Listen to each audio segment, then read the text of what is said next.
Hey, how's everybody doing? Hello, Kiara Napan. Welcome. Yeah, we're gonna be continuing watching Artemis today. They are very close to performing their outbound trajectory correction burn one.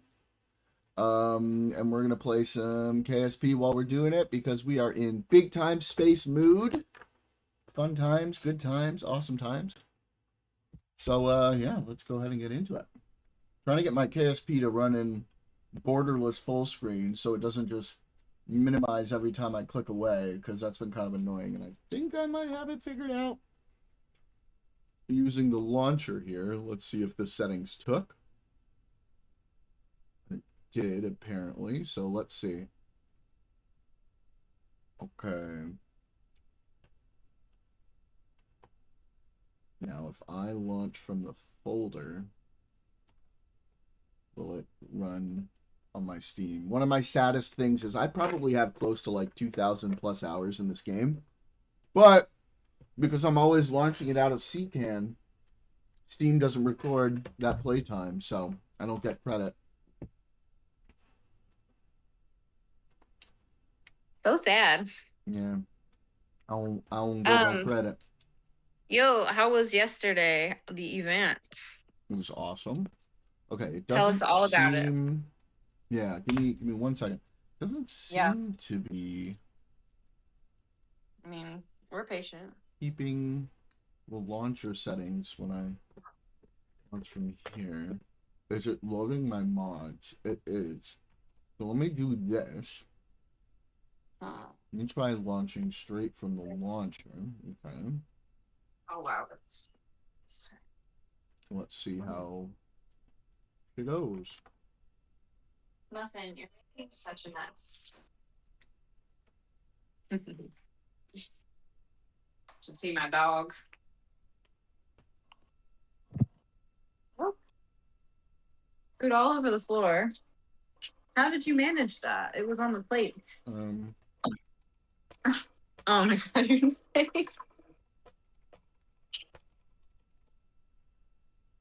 let's see. Mission progress. Um, this mission tracker.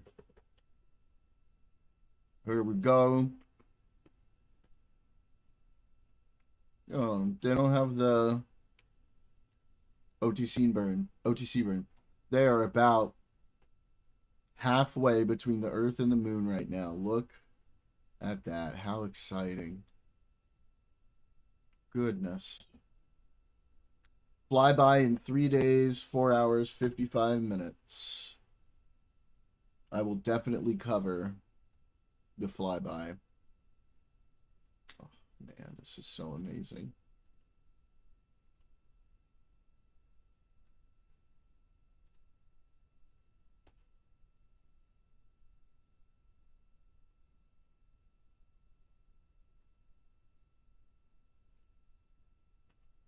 Oh, and NASA has a 3D mission tracker? This might be better.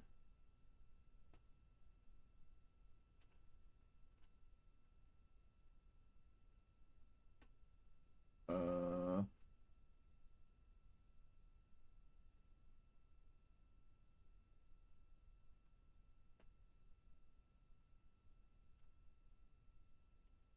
it is not.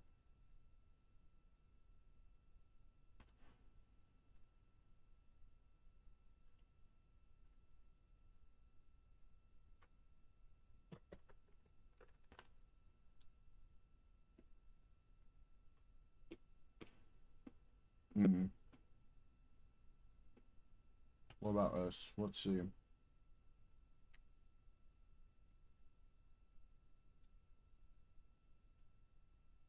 Okay, timeline overview. Current position. Okay. Oh, that just brings me back to the NASA one.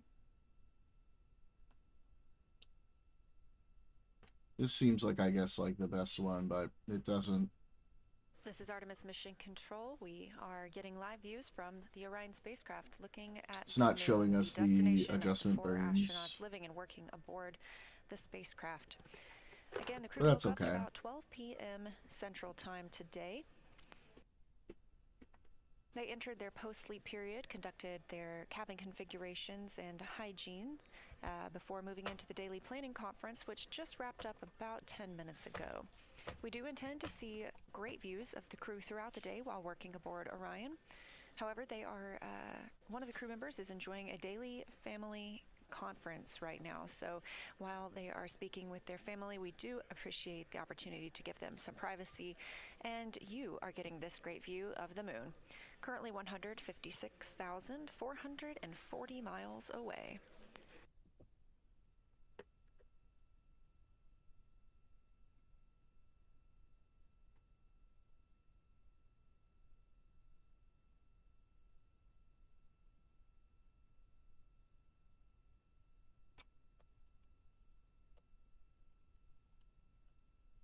Oh, thanks.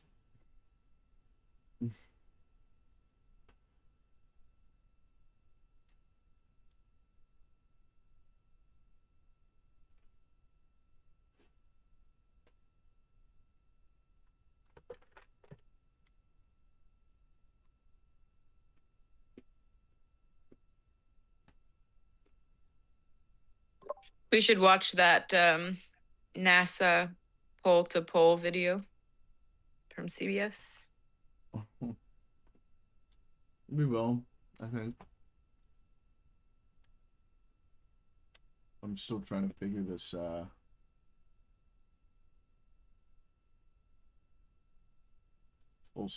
borderless full screen issue out though. In KSP. It's just I driving believe me in you. nuts. The fact that I have to, it minimizes every time I alt tab is really annoying.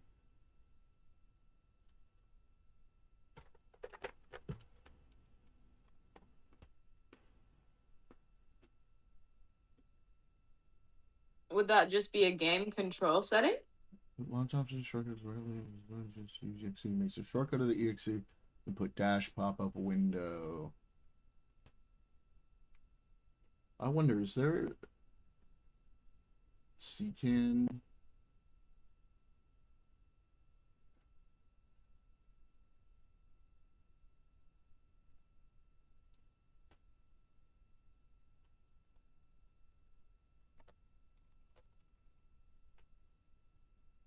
Windows full screen, and it got it. Okay, there we go.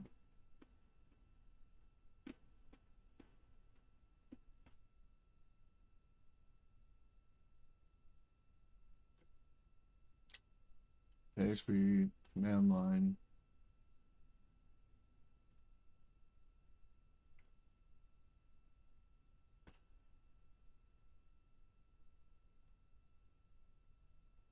All right.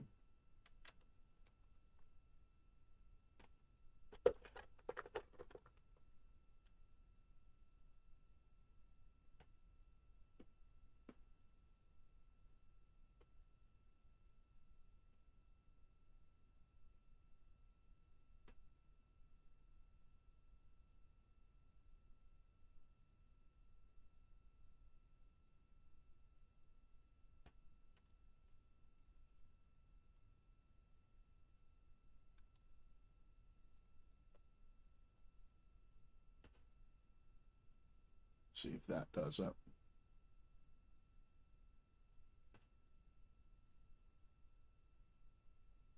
We'll give that a shot. Okay, let's see. Does it work? No. So let's quit and see if when we run it through CCAN.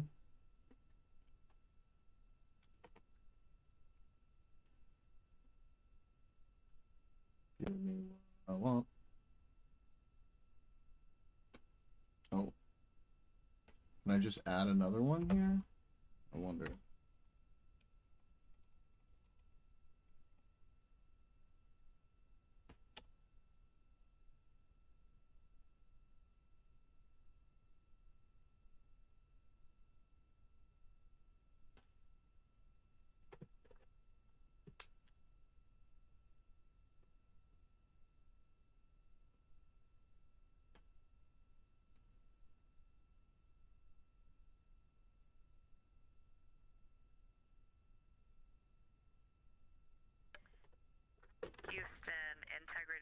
question on grab sample Integrity.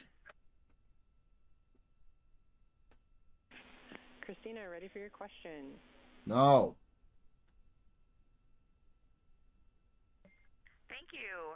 Do you need me to use a specific serial number or just either?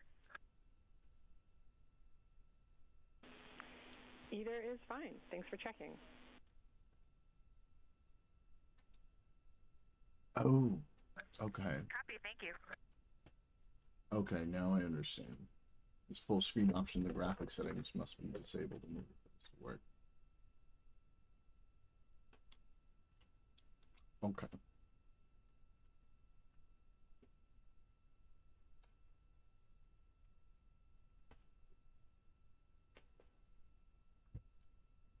We shall see. This is Artemis Mission Control. I am NASA PAO Leah Cheshire, joined here by Canadian Space Agency astronaut, Artemis 2 backup crew member, and a Capcom, Jenny Givens. Thanks for joining us. My pleasure. Thanks for having me.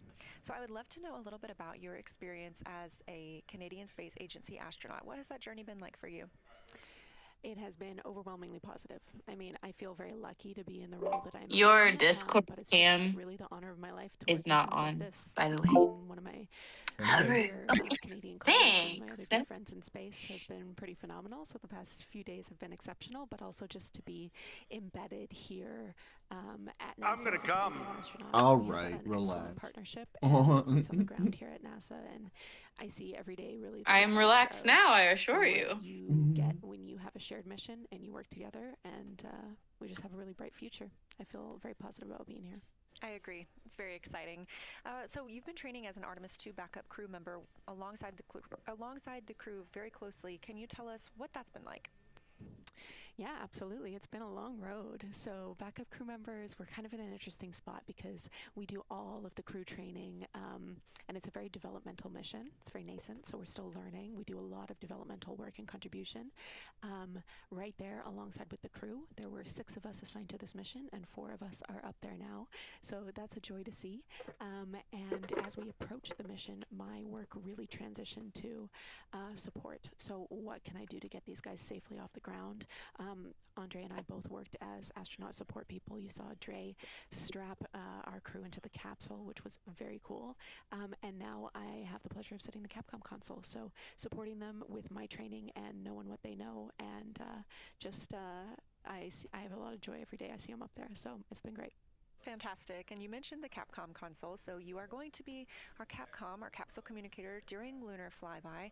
Aside from participating in sims, the simulations alongside where the crew is in the simulator, we're here in Mission Control Houston. How else have you been preparing for that monumental day?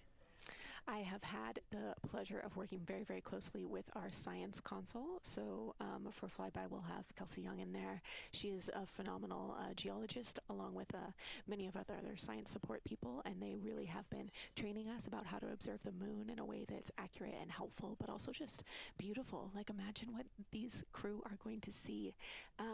I just can't wait for that shift, like talking to them as they approach the flyby, fly so far away from our Earth, look back and observe both the moon and observe our own Earth.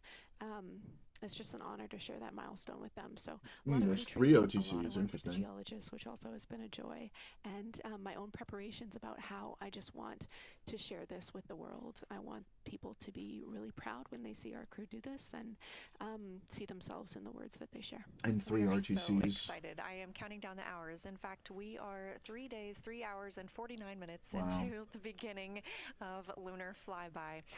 And so, talking about your Capcom experience, you were the lead Capcom for Expedition 63 aboard the International Space Station. So how did that help prepare you for this, and what are some similarities and differences?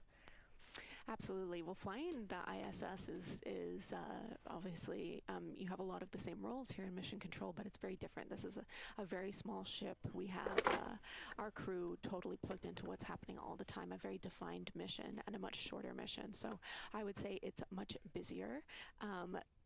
But our ISS training has really equipped us well. So like the relationships that I formed on that increment, I am seeing a lot of those flight controllers in the room with me for TLI.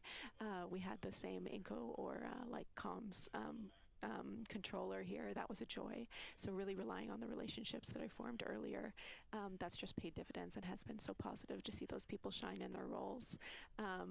And then you just learn how to talk to your friends in space, and what a cool thing. What a cool thing. So like Monday we're going to start early because the of lunar flyby starts missions. around 10 a.m. my time So before we on wrap up, I Monday. know you do need to get back to the Capcom console.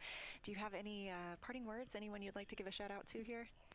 Yeah, absolutely. I have to give a shout do you know out what to the time? families. So 10 a.m. resilience 10 a.m. Oh. Yeah. families of this crew and my own Wow. family have shown. Heck yeah, as early we morning. work to Get that go early further than we've schedule. ever gone before. You guys are amazing and the unsung heroes of this mission, and I just had the pleasure of being with a few family Gonna members get during the a launch, lot of and it was worms. beautiful. Mm-hmm. We had a few words, many smiles, many tears, and it was just a joy to see. Might these as well people call us Robin. experience their crew Mhm. members achieve their dream. I will truly remember it forever, and I am so proud of you. That's beautiful. Thank you, Jenny. Thank you for bringing this mission to the world as well. And we are counting down the hours to lunar flyby, but for today, focused on Flight Day 3 and all that the crew has to bring to us. So thank you again. I love it. Let's do it. Thank you.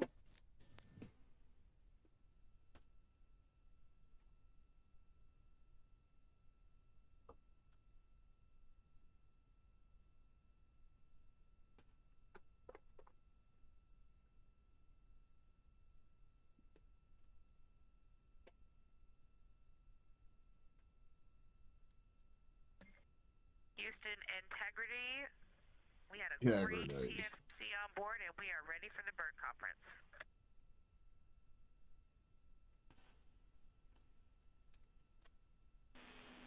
Copy Integrity, great timing. We just finished our discussion about OTC-1. And with such a low magnitude OTC-1 and with a low magnitude OTC-2 with a no perform of OTC-1, we are not going to perform OTC-1. Ground is going to proceed through the OpNav calibration, and then ground will cancel the burn at MET 1 day, 21 hours, 50 minutes after the OpNav pass. How copy?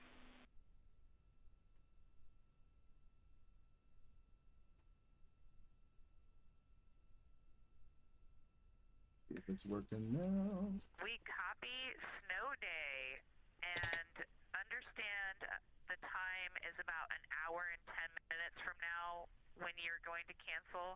That was like something like 21:50. It is working. Woo! I got it. Hell yeah. Great. Would you like us to follow along or do any steps before then?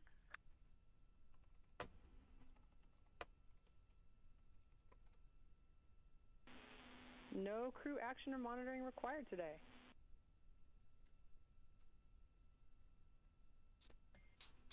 Okay, we will take the good. time to get this Yeah, cabin got it proud of you. looking good, and Of course you did. I think you can come back on board in the HHP camera. Sounds great. And Christina, thank you. We'll take you up on it, and we'll be coming on board.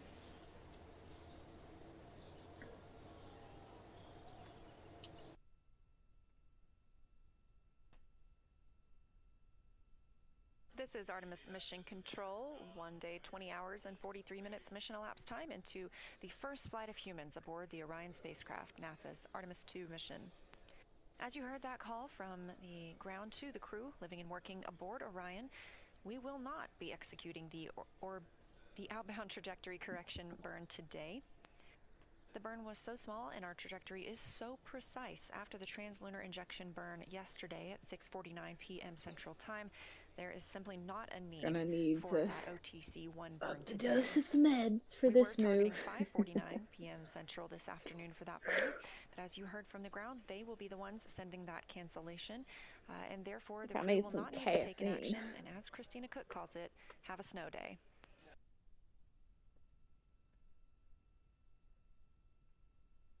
Wasn't that like a popular line on like dating apps back in the day? Like, miles away. I don't know, like 10 years ago, where it was like going to Whole Foods, want anything? Oh, I don't. I don't know. Yeah, it's a thing, but I can't remember why. It was from a show or something. Then everybody started doing it. Oh no.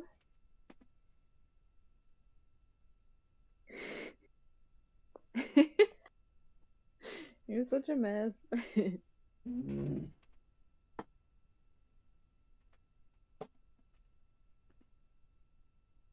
To be fair, though, I would too.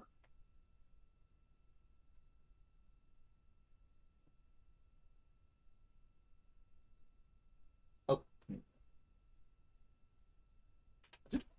That's yours, Mika. It's meant to be. Mm-hmm. I could keep dropping more, she says. We are about 10 minutes away from a mission briefing here at Johnson Space Center in Houston, not with the astronauts, but instead with NASA leadership. If you are watching on the NASA integrity timeline. Go ahead.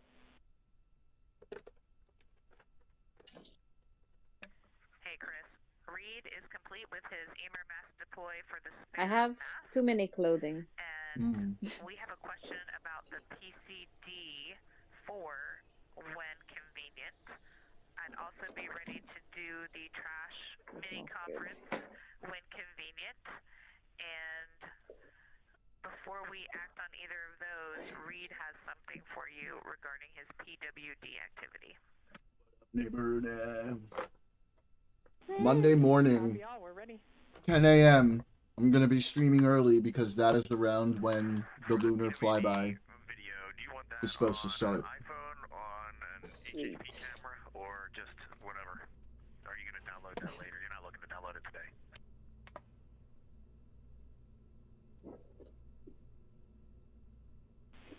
Reed, we are not planning to. When you accidentally procrastinate. Because you've been dissociating too long.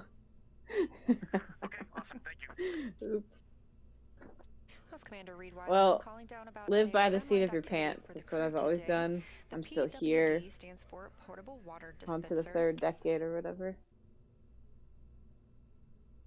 And the potable water dispenser is what the crew uses to fill drink and food bags. Call me So the Rocket. request from the ground and timelined on the astronaut schedule for today is to take a video using that potable water dispenser while filling up a drink bag, filling up a rehydratable food bag. Again, this is a test flight, and so we are experiencing everything for the first time with humans living aboard Orion.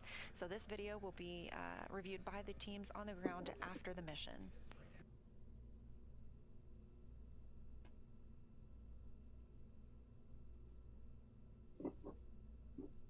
Oh my god. That's so cringe.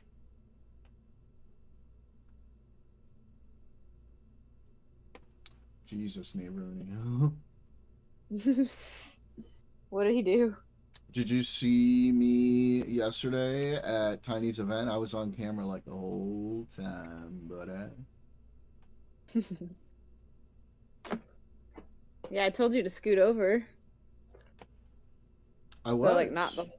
No, well, not in the except beginning. for the beginning. Yeah. So the whole time. Sorry, I have autism. I was ready to fight. Oh, wait, I guess we did kind of fight. I'm just saying, I was paying attention where I'm you just all... saying that was rude. No. I mean, sorry. Called out.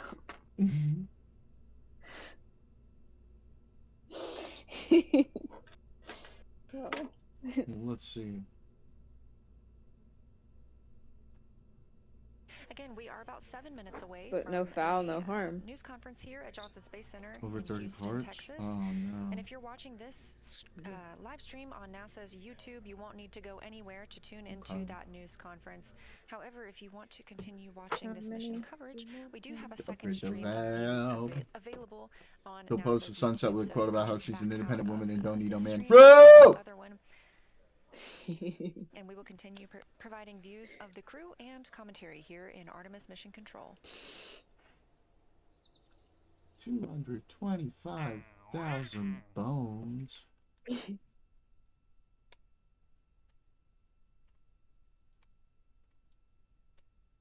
Fit check.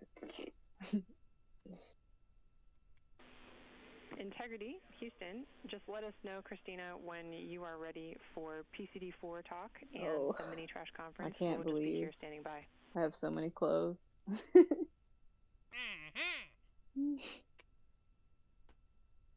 How many clothes is too many? Oh. Okay. Maybe chat will help me.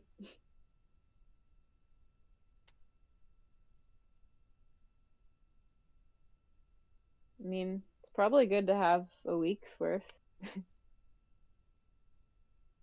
But I have like well, probably like a month's worth. Maybe more. I'm not sure. This inventory needs to be done. Need a probe. Could use a good probe. Need to launch a probe into the space. On Destiny stream? No, because Kick wasn't working. It's on YouTube. Boo. Yeah, it kept like lagging on me a bunch. Yeah. And I attempted to stream it and it did not go well. Alright, Christina, this might be it. I put it in the Discord though of Jordan Worlds and Victoria I think saw it and it helped. Oh well. No worries, buddy. Oh no. Don't even trip. Yeah, Christina, we will take what you got first. Careful. Alright, thanks. Well, first of all, as you might imagine, there's kind of an inrush of trash when we first get up here as we're deploying everything. So we did generate quite a bit of trash. I'll look for it. 30 hours of the flight. We've been managing that by kind of finding hidey holes for it. It wasn't like I was just in the background the whole time. The majority I wasn't like doing anything, but however, some of the take the dogs out. was just packed back into some of the Ziplocs that It's gonna be part good. of the unpackaging process. He's gonna pull me around. One question we have is, our understanding is that we were basically So for now, free to put you can talk to the into comments. open locations in CTV as it was generated,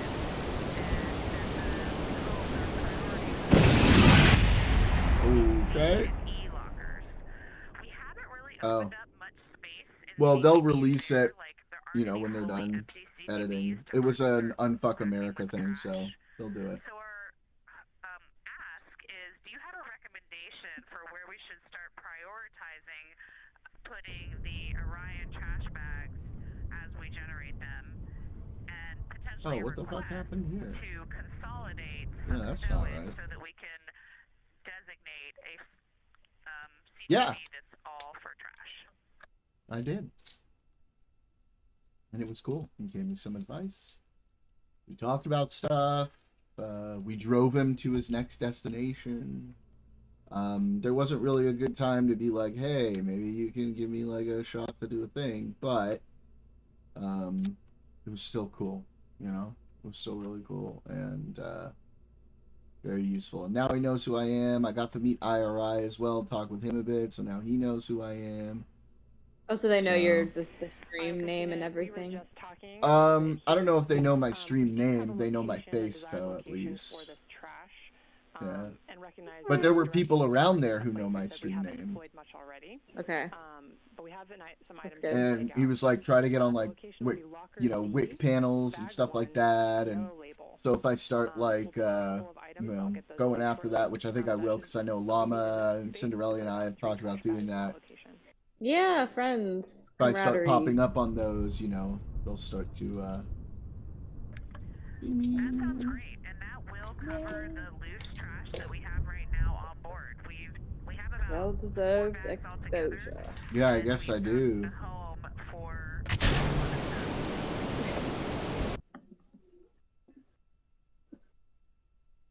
It's about time, you know. Mm. Christina, that sounds good. And I have a couple comments about the Just gotta join up the ranks, you know. trash that we have. Network. Woo. Mm-hmm. You did a good job. Yeah, Christina, sounds good. We'll take that uphill garment trash info, and also we'll be looking for the location of that 4th trash bag, just so we know where to reach out to. If he reads all the comments in that YouTube video, he's gonna learn your name pretty quick. Almost got in trouble. You could say I'm pretty supportive. You are very supportive. And I would defend if I need to. Like I was being an asshole. It's like, who hurt you? No, you were fine. Some other people were being annoying. No, he very specifically came after me. Who was it? I don't know if their name was Tainted Eon or something. Christina, I should have commented on how they seem. No, I'm just kidding. I'm gonna walk the dogs now. And let you know if anything needs to change. Do my pocket. Awesome, thanks. I don't know off the top of my head the location of the 4th trash bag, but as I'm putting away the others, I'll come across it and I'll update you with that. Copy, sounds good.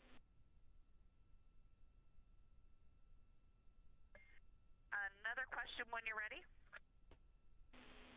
Go.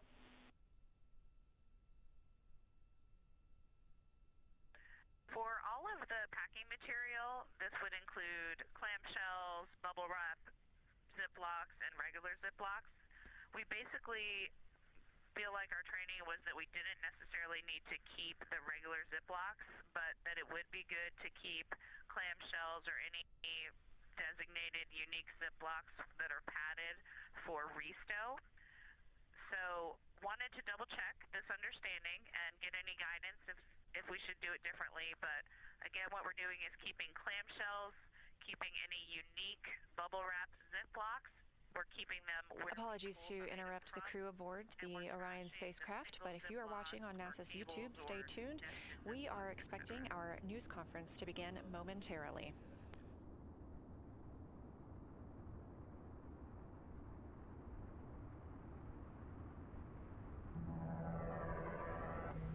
The Artemis 2 mission is a test mission of the Orion space capsule. Artemis 2 will be the first time we put humans on this rocket.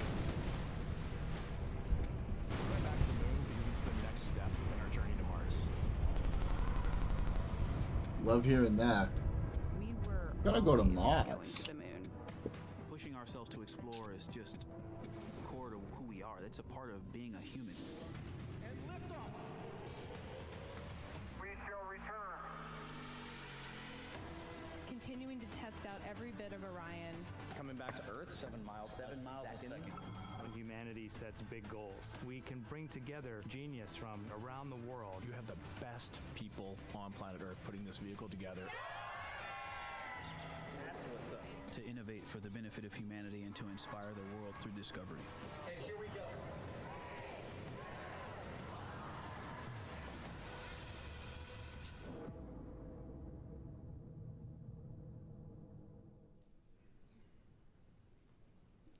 Good afternoon and welcome to NASA's Johnson Space Center for our Artemis mission status update. We are joined today by Lakeisha Hawkins, Deputy Director for NASA's Artemis program, Judd Freeling, Artemis 2 Flight Director, and Howard Hugh, Orion Program Manager. Yeah, it's a good we'll be taking questions from here in the room and good recommendation, bridge, Rudy. I really should. We will go ahead and start with opening remarks. Lakeisha, go ahead. Thank you. And welcome to the 3rd day of Artemis 2. We appreciate the continued interest from around the world in the mission and in our crew. Since yesterday's translunar injection burn to send the crew around the moon, the mission continues to perform well overall, and the crew is in good spirits. Currently, the crew is more than 100,000 miles from the Earth, and about Though I'm past 100,000 miles, I'm feeling very still. Yeah, for sure. That's a good idea, Rooney. Yeah, it's really good advice. Honestly, I've been slacking on little things like that. Our moonshot that we're in the middle of. You know, it's great to get some very clear video and images of the crew yesterday, and the crew configured their cameras. It's okay, I can help you. And we have some of the latest images to share with you. If you could call up the first image. This first one we got to the ground shows the unique vantage point of the crew as they look back at the Earth. It shows a backlit Earth revealing auroras as the crew heads towards the moon. It was taken by Reed Wiseman out of an Orion window. Revealing auroras. Two auroras, top right and left and bottom Look left. at that. Wow. As they tend to be. Wow. As the Earth eclipses to sun. You know, it's great to think that with the exception of our four friends, all of us are represented in this image. You could call up the next image, please. This one shows Earth, as you can see, the Terminator line. And Reed also took this photo after translunar injection burn yesterday. What an amazing shot that he shared with us here. So we continue to learn all about our spacecraft as we operated in deep space with crew for the first time. And it's important to remind ourselves of that as we learn a little bit more day by day. So, Judd, if you could talk a little bit more. Oh shit! Thanks, buddy. Let's see. So yeah, I will make sure to go ahead and do that. Thank you, bud. The crew did some press conferences with the media. They did a detailed inspection of their windows. They also had planned medical conferences, and while they were sleeping, the ground did some looking at the crew module and service module, a survey to just see how the vehicle is doing from an external view. We also continued some OpCom passes, so the optical comm antenna that we have on board to downlink high rate images. We were able to do that overnight. This morning when the crew woke up, they had their normal planning conferences, and then they were able to do their family conferences, so they were to talk to their family. And they also did another noise characterization of how loud the toilet was, so they performed that. We had planned today a trajectory correction burn for OTC-1 is what it's called, orbital trajectory correction. The systems are doing so well, navigation and propulsion systems together, that was not needed, so we'll roll that in to the next planned trajectory correction tomorrow. And I'll hand it over to Howard to talk any specifics on the Orion systems. Thanks, Judd. Great to be here again. Let's see, our subsystems continue to perform very well. Everything is nominal and as expected, so really good to report that today to you. As Judd said, we did the translunar injection yesterday, and we get a chance to look at the data, and the propellant usage was within 5% of our predicted usage limits. So it was really good to see it go so well. And the performance for that 5 minutes, 50 seconds was outstanding. Let's see, across other subsystems, no issues relative to solar array and power generation. The air revitalization system is doing very well. We are scrubbing CO2 at very good, healthy levels. We're keeping the humidity in the right range. And the crew, obviously you've seen, looks like they're enjoying their time in the cabin. And across various other subsystems, like I said earlier, we're performing as expected or better in some cases. Now we are working through one issue with the SM prop in terms of pressurization. So we have helium that pressurizes the propellant tanks, basically pushes out the oxidizer and the fuel in order to make some of the major burns. And so we had to shut off, isolate one of the branches. We have redundant branches in the system, no emission impacts. This is why we build redundancy in the system. But we're evaluating that, we're looking at that. That's maybe something you heard on the loop relative to what we need to do to isolate this particular branch. The second branch what is up, ready to Daniel? go. And when I say no mission impacts, we're able to perform the rest of the burns across the mission without doing any regulation, what we call blowdown mode. In other words, there's enough helium pressure in the tanks itself that we can push out the oxidizer and the fuel without needing to regulate or require more helium from the helium tanks.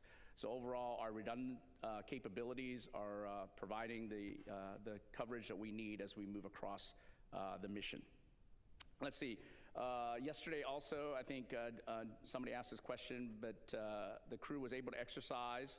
And I said yesterday, I think we talked a little about any performance implications on the guidance navigation control system and talked to our experts, and there were no implications on that. So performed as expected in terms of what we thought the forces that would get imparted when the crew does the flywheel, that we addressed that very clearly through our design.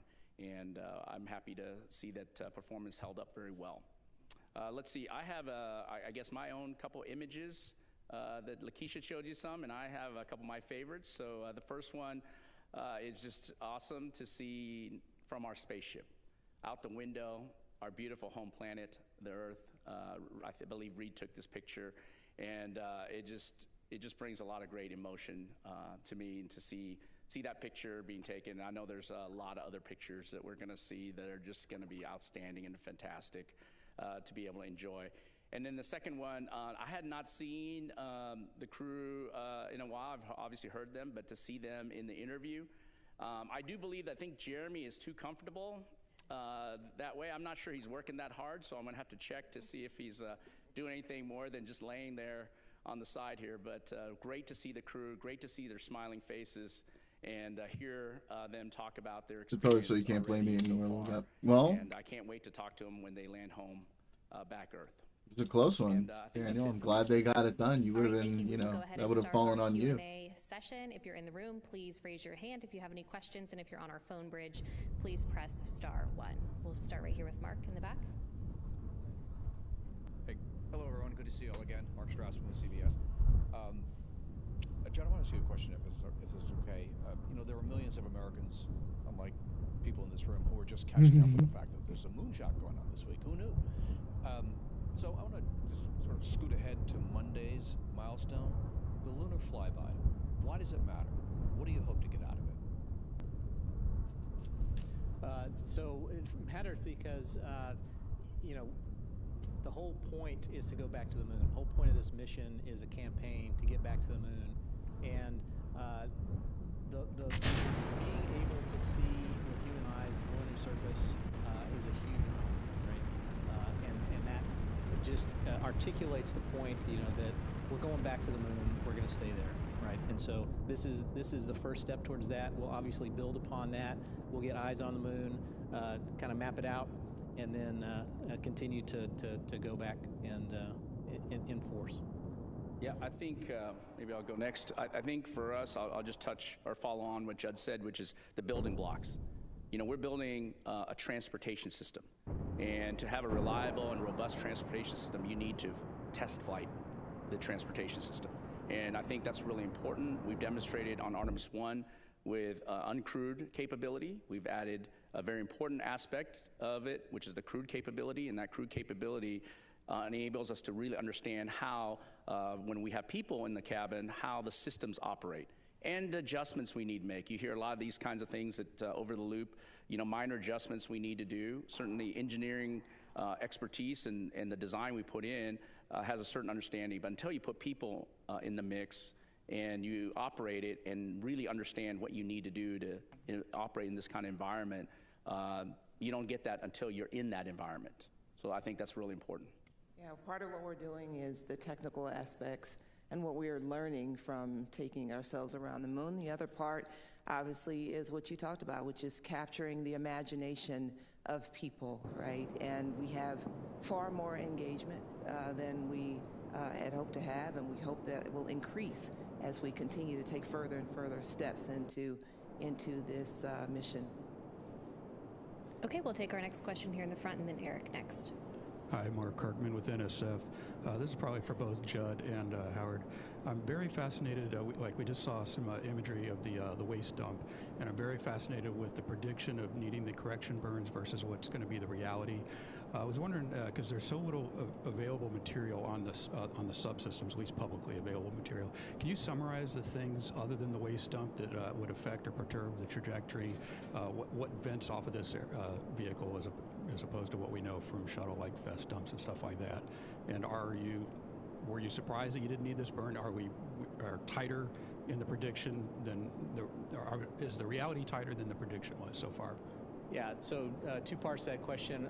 First, so the major contributor to dispersions is what we call them, basically unplanned little tiny jets, are the carbon dioxide scrubbers. So they vent overboard, right? Vent the CO2 overboard, and so that's it's supposed to be a non-propulsive vent, but it has some propulsion to it, just like the urine vent has a little bit of propulsion to it. And so that causes minor trajectory deviations.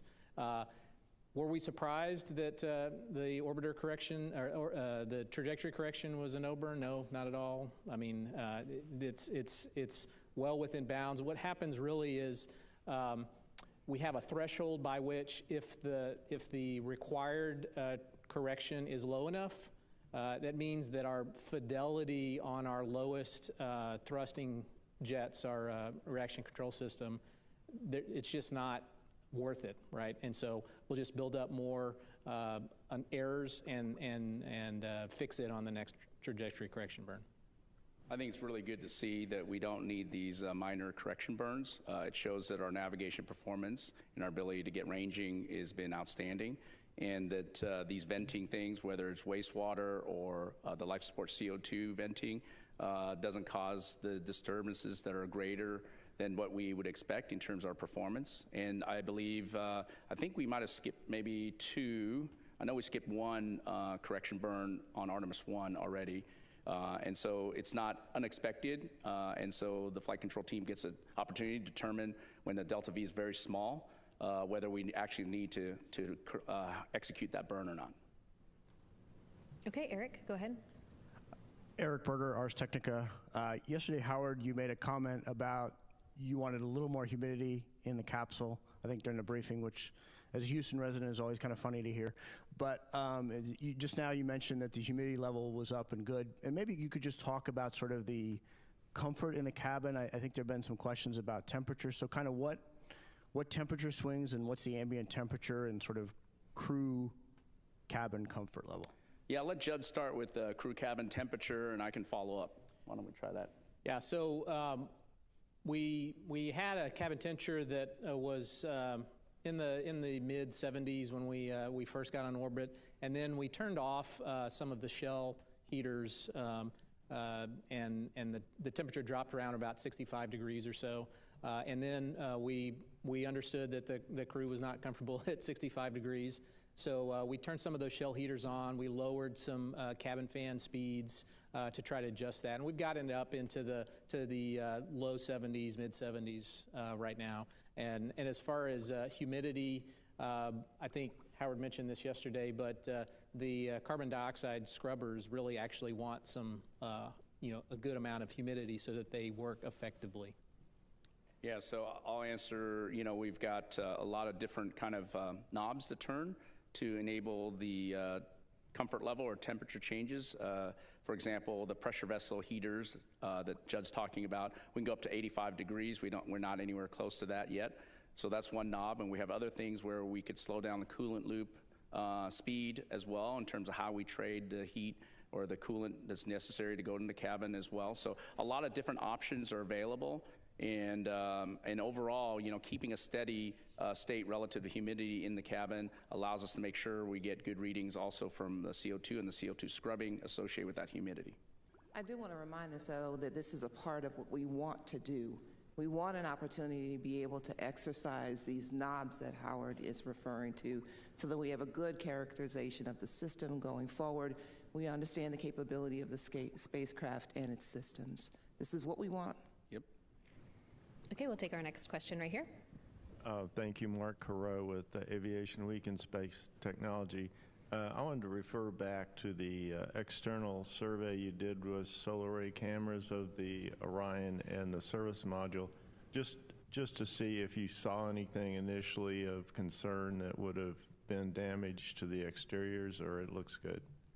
Yeah, I have not personally seen the photos from our survey.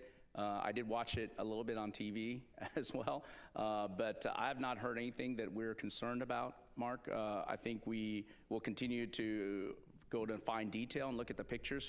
Our thermal protection system team is doing that right now, and they'll give me a report out tomorrow morning and show me anything that they found relative to any damage. But we don't see anything relative to the back shell panels or anything like that that would cause anything of concern based on a preliminary understanding. Okay, Jackie, go ahead. Hi, Jackie Waddles, CNN. Thanks for doing this. Quick question for Judd or Howard. I understand that during the latest communication with crew, they were talking about mopping up some kind of leak with towels. I'm not sure I understood exactly what was going on. I'd love some insight there. And then tomorrow, there's a couple of things on the schedule I'd love to hear more about with this manual piloting, test flight test objective, and a selfie moment. I'd love some insight into what's going on there. Thanks so much. Sure. So mopping up water. So it's not uncommon for whenever they're filling dream bags for a little bit of water to come out. The particular incident I think that the crew was talking about likely was as we were filling the contingency water bags. Whenever we had to fill them, there's a straw and a syringe, and you put a towel around it to make sure water didn't come out. There's also a feature of the potable water dispenser such that when you turn the valve off, it still dribbles out water for a little bit. So those are probably the couple of things that they're talking about. As far as tomorrow's objectives, manual piloting, so we're going to do two different modes. It's called 6 DOF and 3 DOF, 6 degrees of freedom and 3 degrees of freedom. It's different thruster modes of how much control that you have in all the axes and translation. So we're just it's another test objective of how the vehicle handles. And selfie, I think that's probably a selfie of the Orion vehicle with the cameras. Yeah, very similar to what we did on Artemis 1, where we had, I think, the biggest selfie stick in the world and allowed us to take all those beautiful pictures. We were originally intended to have those solar array cameras do the survey that Mark was referring to that we did today. But because we were performing so well that we were able to use one of the arrays as a selfie stick, and so that was terrific. Mm-hmm. All right, we'll head to the phone bridge for a few questions. Our first question there is from Joseph Howlett with Scientific American. Hi, Joseph Howlett here, Scientific American. I'm curious about how the crew is faring on board, how their spirits are. I was surprised that they only got to talk to their family now, and how did those conferences go? Yeah, so we'll say a little bit about that. They are in great spirits, and they are really excited about the opportunity to be there and what's going on. Obviously, they've been very, very busy the first couple of days, especially leading up to translunar injection. But now that we've gotten through that, that's why there's been an opportunity for them to do things like have a conversation with their families. And you know, in terms of the great things that are going on, they did get awakened this morning with a song called In a Daydream by the Freddie Jones Band. So there's a lot of fun things going on in addition to a lot of hard work. Okay, our next question on the phone bridge is from Micah Maidenberg with the Wall Street Journal. Hey, I just had a couple of quick ones for Judd. Judd, I wanted to make sure I understood this lunar science observation period. So during that 6-hour period, that's when Orion's traveling around the far side of the moon for the entire stretch of that, or not? And do you know approximately when on Monday that 6-hour period begins, like in Eastern or Central Time? Thanks so much. Yes, I can get that for you. As far as what we're doing, it's essentially, when we start our closest approach to the moon, it's pretty much the entirety of that day we'll be able to see the moon. And so what we're doing is we're doing visual observations, taking camera shots of the moon and the like. As far as when we start it, it's going to be UTC of around 1830 UTC on the 6th. So subtract 5, that's 1330 Central Time, and it'll be going on for most all of that day, right? Because they'll be at their closest approach and pretty close thereabouts during that entire time. Okay, we'll take one more question on the phone bridge and then back here in the room. Our next question is from Marcia Dunn with the Associated Press. Oh, hi. Thanks for taking this. Probably for you, Judd. NOAA just issued a geomagnetic storm watch, G2, coronal mass ejection. I know you guys are watching this throughout the mission, but will this one, it doesn't seem to be too bad, but will the crew be doing any precautionary measures because of this? And same question from yesterday. What's the latest revised numbers for closest approach to the moon, all the numbers and distances? Thank you. All right. Yes. So we do have our radiation specialists that monitor all of that stuff, and if any of the sunspot coronal mass ejections happen from the sun, if they get to be a concern, then obviously we have mitigations, radiation shelters we put up. We do not expect that from this one, but we are continually monitoring that. As far as the updated numbers, I've got in statute miles, should be 252,757 statute miles at our furthest distance from the Earth. You're not going to convert that to nautical miles? I think Howard's got an app for that. Yeah. Okay, we'll take our next question right here. Go ahead. Hi, Lauren Grutch from Bloomberg. Thanks so much. I just wanted to go back to that helium issue you were talking about earlier. You said you isolated that one branch. Just wondering if there's any concern if the second branch that you're relying on now has a similar issue, or is that redundancy you mentioned earlier, would that kick in for this problem? And then I've just been listening to the loops, and it sounds like there have been various, sensor issues or issues that are cropping up that don't seem to be an issue, like there was a suspected cabin leak, caution alarms that were coming on but then turned out to be false alarms. I'm just curious if you're sensing any pattern with that, or is that just random glitches for a test flight like this? Yeah, I'll start. The other second branch on the oxidizer side is performing very well. No issues there. And so, again, that redundancy is there, and I said earlier, we do not need to regulate either on that line either for the rest of the burns. So I think both redundancy paths are in good shape.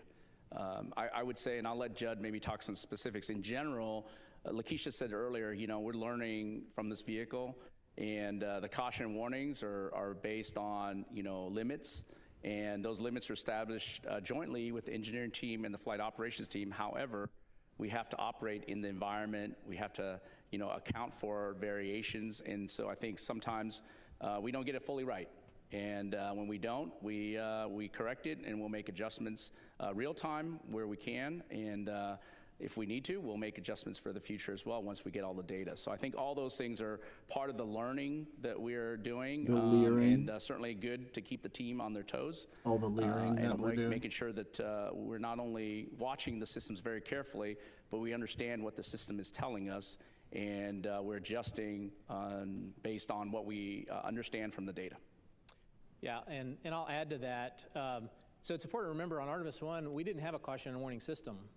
Because we didn't have a crew on board that we needed to alert them about, right? And so while we did measure, all of the things we did, we obviously didn't have an ECLIS system on board either, so that we knew what the behavior of that was going to be. So this is all part of exactly what Lakeisha is talking about. Is this is learning. This is learning how the vehicle operates with the human system in the loop, right?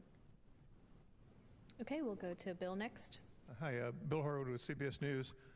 This is a question I get asked a lot, and I realize that depends on who you ask how it gets answered. But, you know, given all the Apollo missions, the satellites that we've had around the moon at much lower altitudes than these guys are going to be at, the question I get is, what do human eyes really bring to this? Even if they've got nice cameras in their hands, they're a long way from the surface. I mean, 4,000 miles.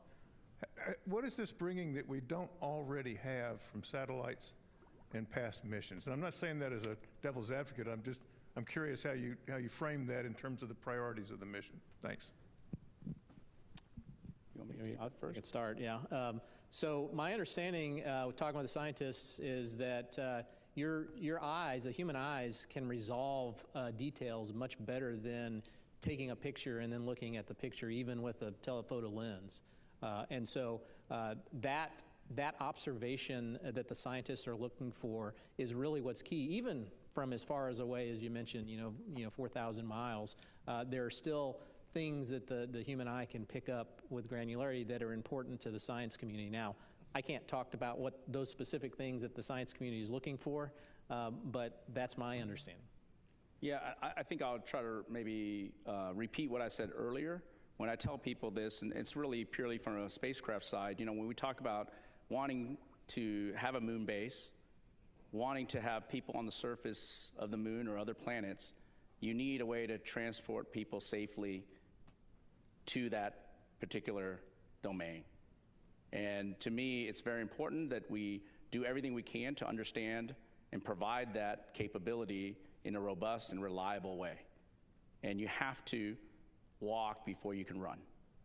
And I think this is very important in our step towards exploration, is learning, as we talked about earlier with all these questions relative to our subsystems, learning about how the subsystems operate in space. How do we put people in space, especially to the moon first? We haven't done that in over 53 years. This is a whole new generation of learning that we're trying to do. Certainly we learned a lot from our Apollo, I call giants, but we have our own learning to do, and we're trying to be more capable, and we're trying to provide more numerous opportunities to go to the moon so that we can put people down on the surface. All right, we'll take our next question right here. Go ahead. Hi, Michael Adkison, Houston Public Media. I know you guys are all too familiar with the Apollo 8 comparisons to this mission. They obviously did their Christmas Eve broadcast, and Sunday is Easter. We're in the midst of Passover, and Ramadan even was a couple of weeks ago. Are there any plans to do any sort of downlinks to mark the occasion or anything like that? There will be an opportunity, obviously, to hear from the crew, and we will be having a conversation in terms of what they intend to share with us. They are always inspirational in their communication with us, and we're really looking forward to that. Okay, we'll take our next question right here in the middle. Hi, T.G. Mascara with the Epoch Times. Thank you so much. My question, Howard, what specific things have exceeded your expectations in terms of the Orion spacecraft? Well, that's interesting. I would say that, just how happy and how well trained the crew is and our teams are to just work through just minor issues that we've had. To me, it's not so much an exceedance of expectation. I expect that, but just to see it in play, just to see how well that's working out. And of course, I expect our spacecraft to perform, but you never know. This is why we have a flight test, and it makes me very happy to see that although we have some minor issues to deal with, the team operates very well with the crew, both on the ground collectively between our mission evaluation room, our flight control team, and with the crew together, working together. And of course, the spacecraft is responding in a way that, of course, we knew about from Artemis 1. Every spacecraft is different, but the process is the same, the rigorous testing that we do and the analysis we do. And so I would say that it's always good to beat expectations. Richard Two of the Post newspaper. A question for Judd. Talking a little bit like a different aspect of this, so that with the MCC, can you talk about so many moving parts make this mission successful coming out of that department?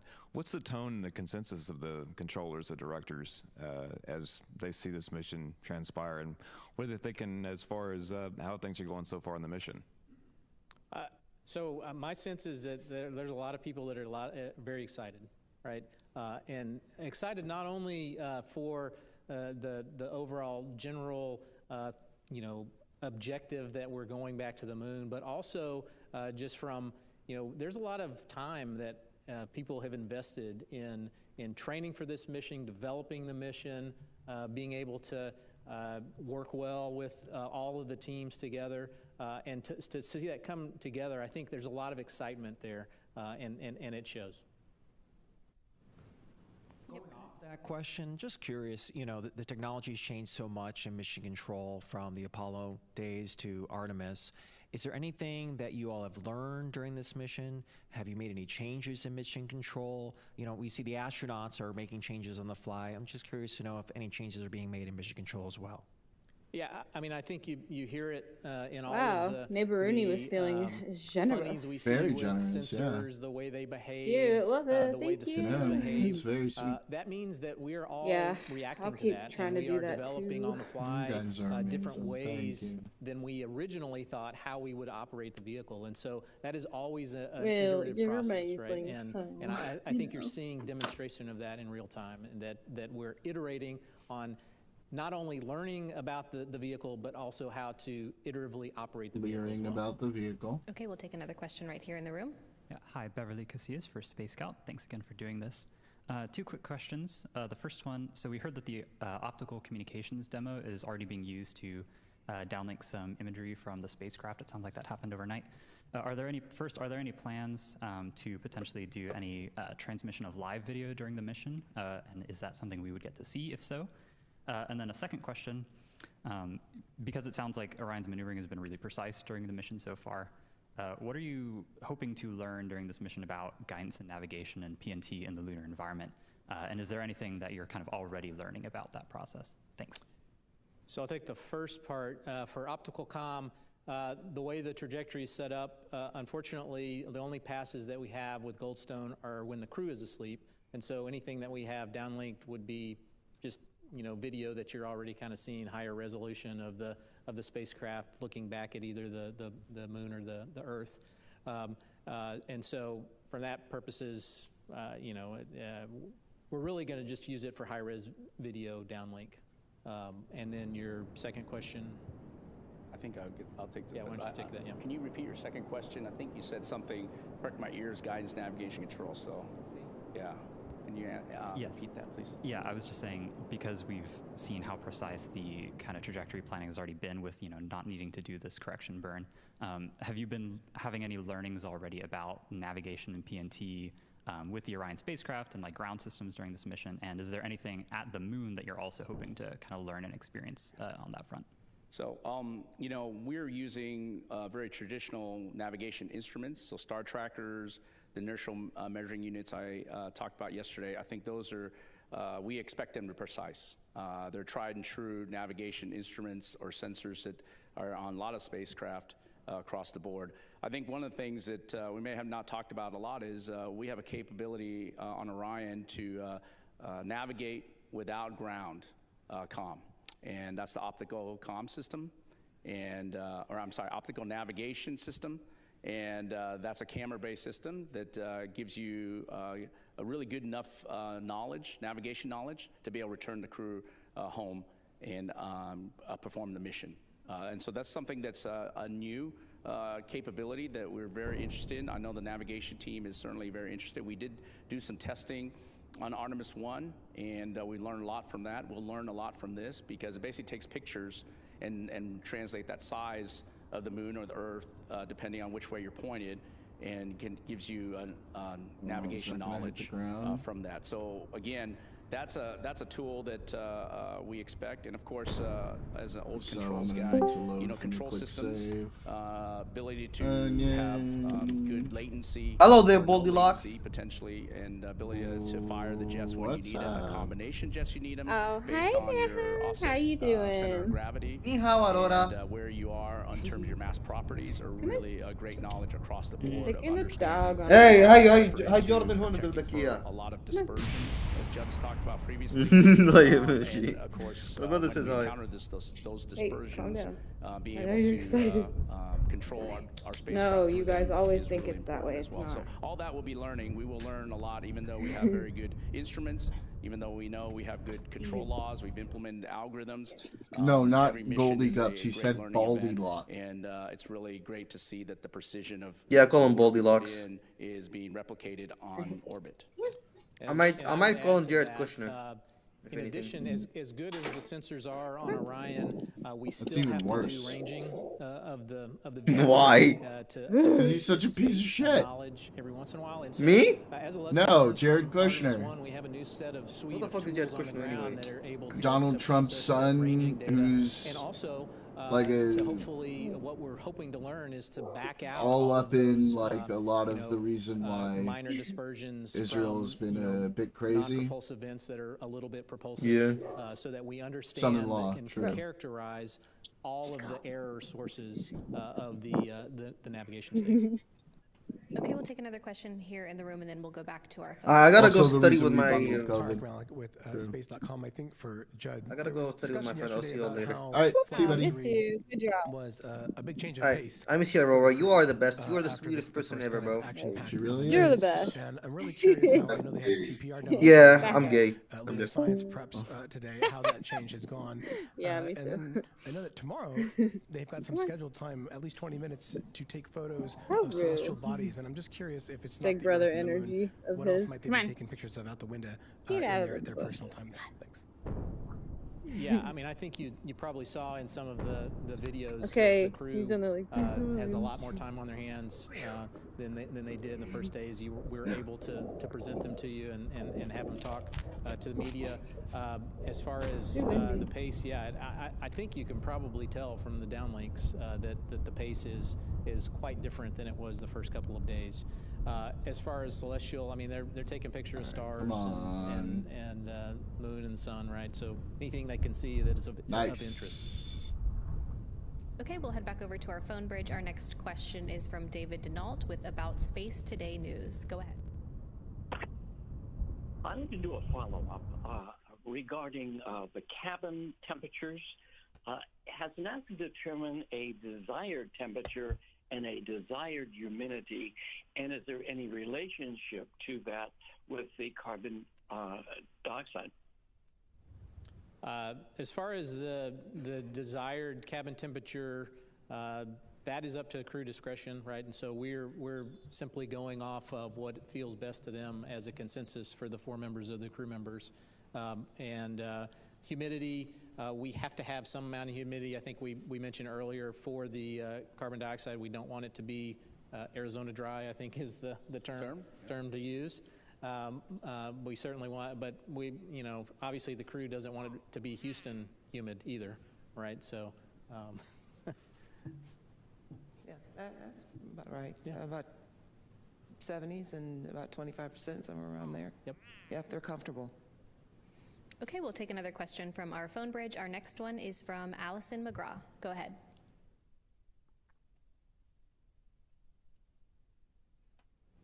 Hi, Dr. Allison McGraw, Mysterious Meteorites. Congratulations on the continued success from a giant leap for planetary science. My question is, given the crew's training with the CLO, or Crew Lunar Operations, what geology or image targets are first to be taken of during the lunar flyby? Thank you.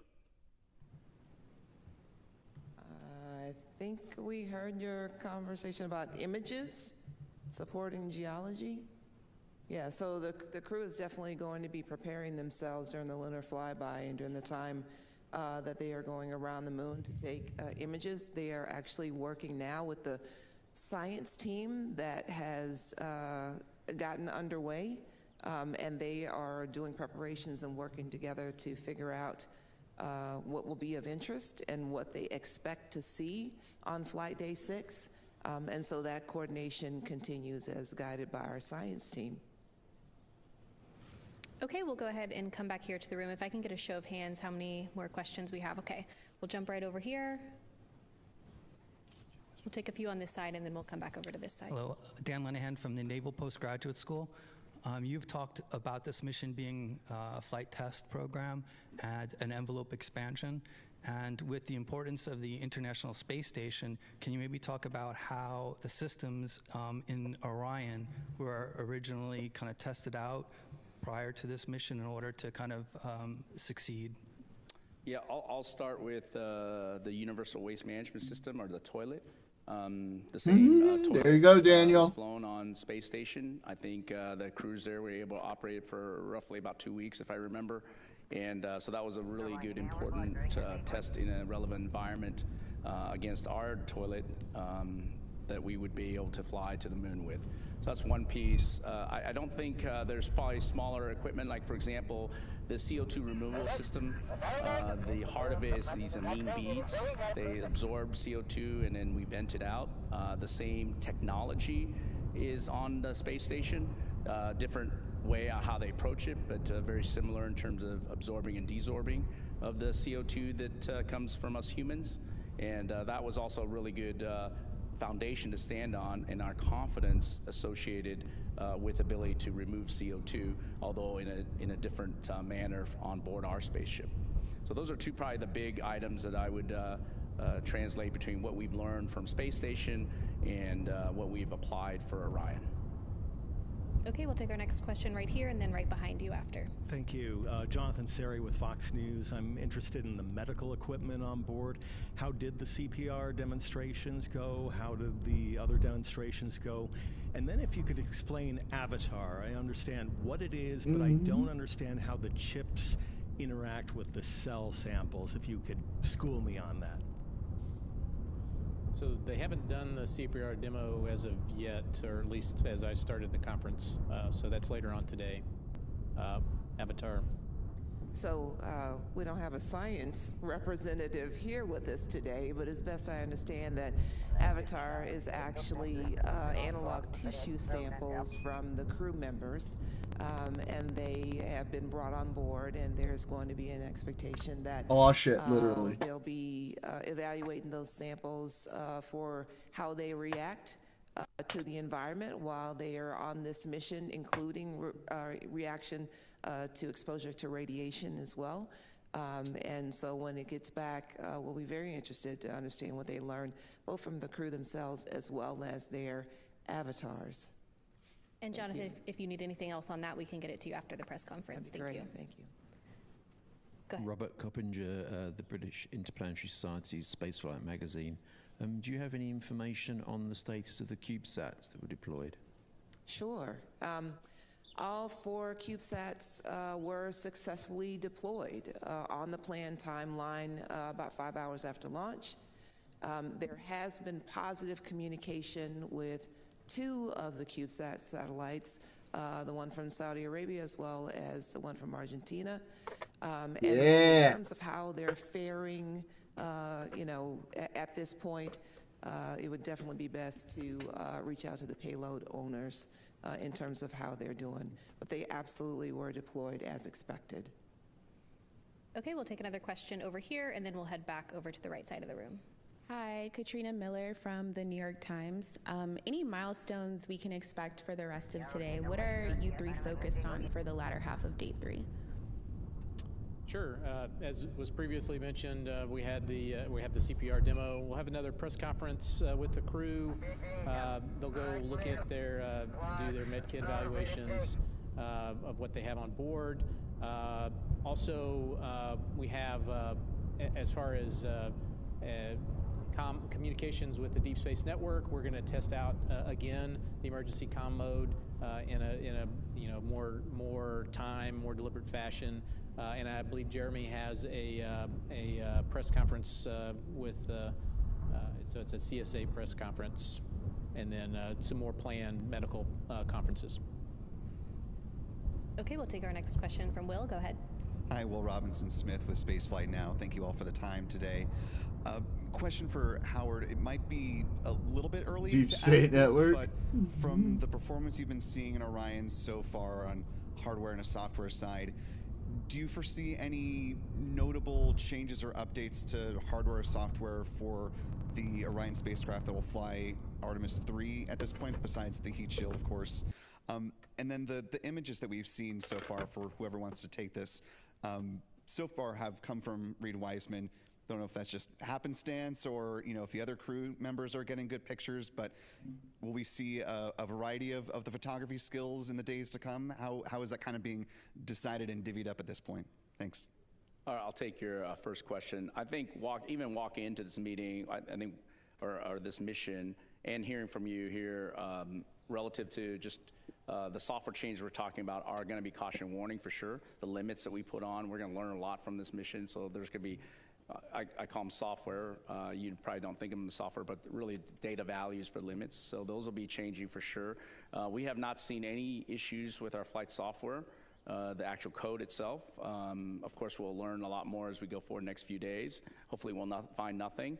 But we'll make some adjustments if we need to for Artemis 3. Our software development is still a few months ahead of us in terms of completing it. We've got a lot of the software done already. Of course, we've got a lot of software for Artemis 2.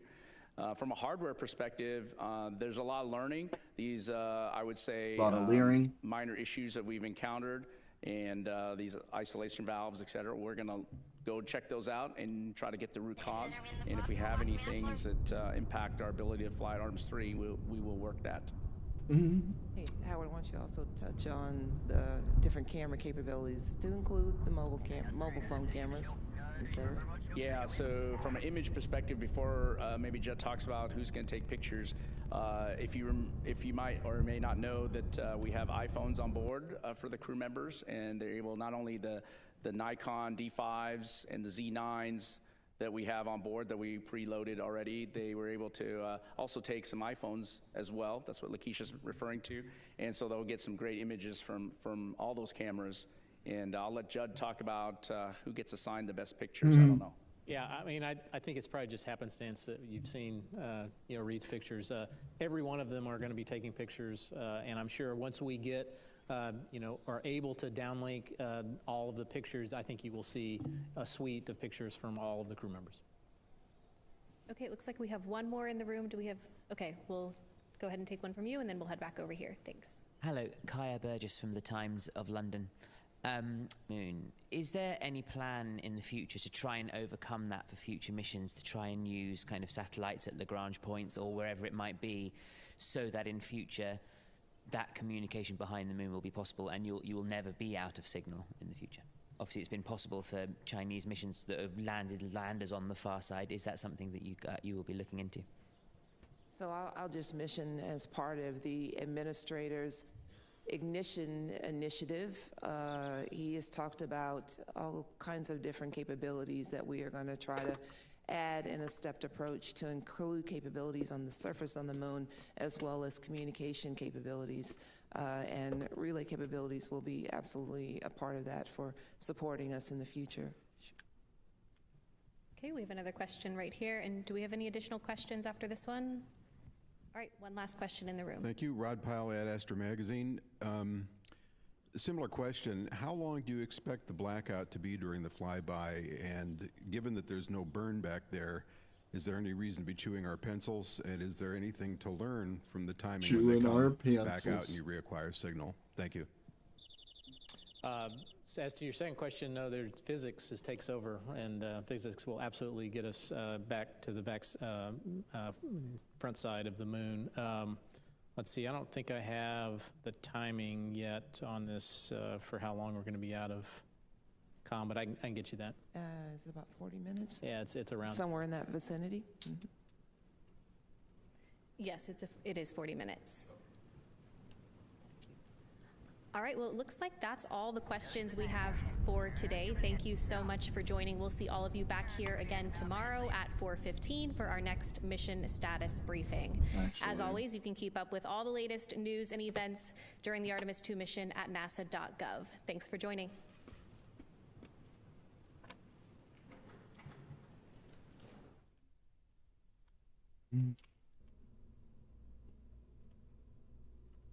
I mean, yeah, but you do get to be part of history, neighbor. I mean, that's the benefit.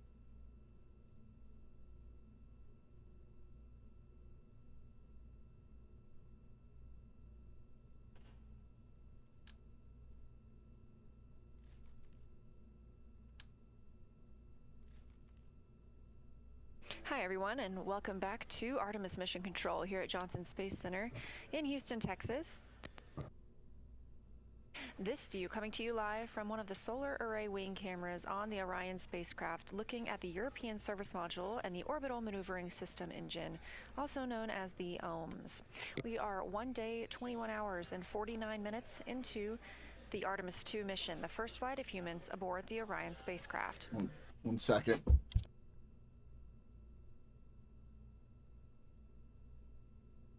Orion and her crew, Reed Wiseman, Victor Glover, Christina Cook, and Jeremy Hansen, are now 111,482 statute miles from Earth and continuing to increase that distance as we continue to grow closer to the moon, 153,763 miles I grow away. closer to the moon every fucking night. We've just wrapped up our daily press conference, during which mission management is able to answer questions from the media. We have another one of those scheduled for tomorrow afternoon at 3:30 p.m. Eastern Time. We're live here in Mission Control Houston 24/7, providing updates as the crew continues their work aboard the Orion spacecraft. One of the most major events for today was the OTC-1 burn. That was the Orbital Trajectory Correction 1 burn. That was timeline to happen at 5:49 p.m. Central Time. However, that burn has been canceled because there is no need to correct the trajectory of Orion at this time. That burn follows the translunar injection burn at 6:49 p.m. last night. The translunar injection burn took us out of high Earth orbit and sent us toward the moon. It also commits us to a splashdown on flight day 10. Because that burn was so precise, teams were able to cancel the OTC-1 burn today.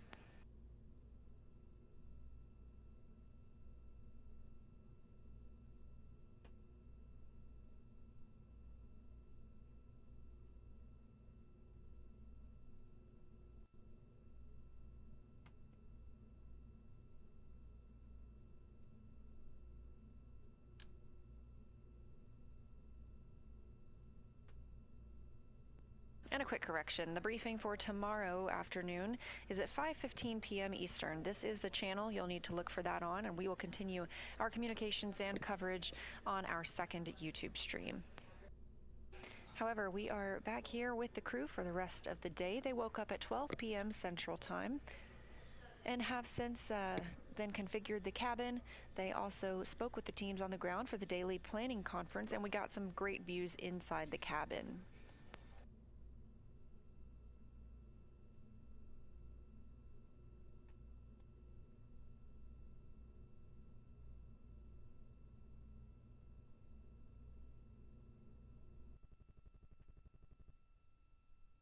With that burn cancellation for today, the crew now has a little more free time on their schedule after having a very, very busy first 2 flight days with launch on April 1st and translunar injection burn on April 2nd. Okay.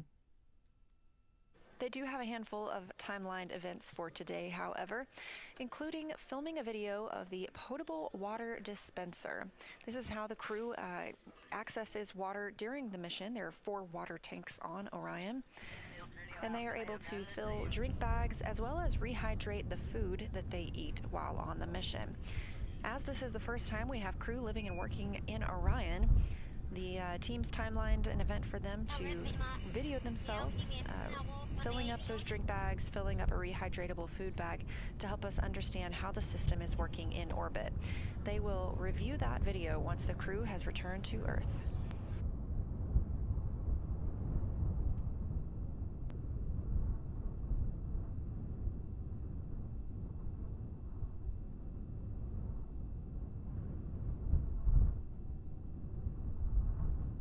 There are a handful of medical devices on the spacecraft as well, and so other things the crew will be working on today is checking out those medical devices. One of those is the electrocardiogram device.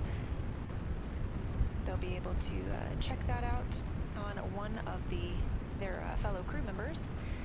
Later on in the day, they will also activate and check out other diagnostic devices of the Orion medical getting a system, call. including I will try to blood be pressure back monitor, soon. thermometer, Okay. stethoscope, and otoscope. Okay. Bye. Bye.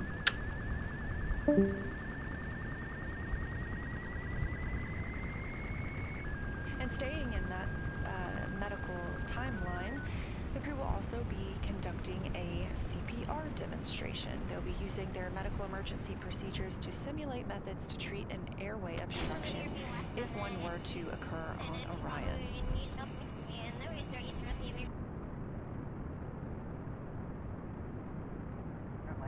A key feature of many of these events, as mentioned with the potable water dispenser, is that these will need to be recorded. These will serve as training videos and also help teams on the ground learn how to best prepare the spacecraft for future missions.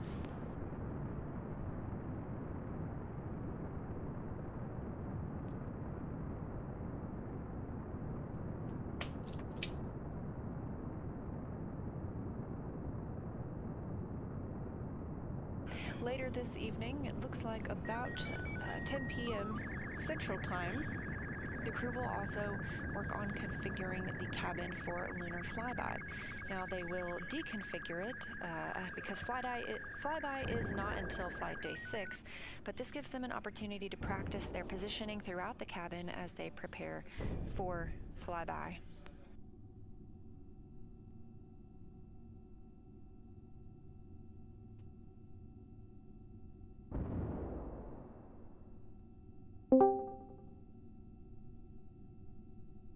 Okay. Hi. Short. Hi. Cool.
Integrity, Houston, with a status and a timeline, Delta.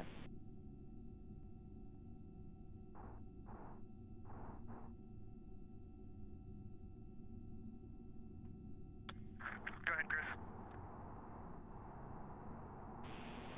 All right, we wanted to let you know that we are stepping into our burn cancellation procedure here from the ground. We have attempted to suppress any expected caution and warnings associated with that. Just want to give you a heads up. And then we'll let you know when we have a new active burn plan. The other piece is we'd like you to give us a call prior to the CPR demo. Consider that a hard scheduled activity for now so that we can position this.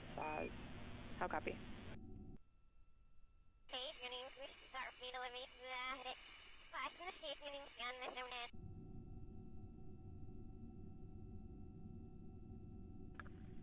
Copy all, and let me know when you're ready for me to start exercise. All right, Reed, I will let you know.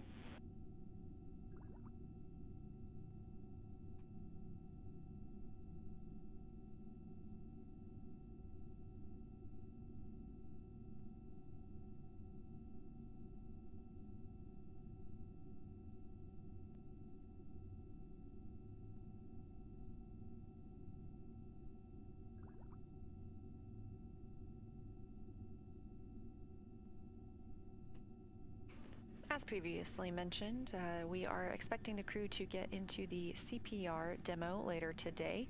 That won't be until just before 7 p.m. Central Time, but the team on the ground has asked the crew to let them know before they start that demo so they can park the solar arrays. Reed Wiseman also called down that he is standing by to begin exercise. That's another opportunity for the team to park the solar arrays, and by doing so, it keeps any movement that happens inside the spacecraft from damaging those arrays.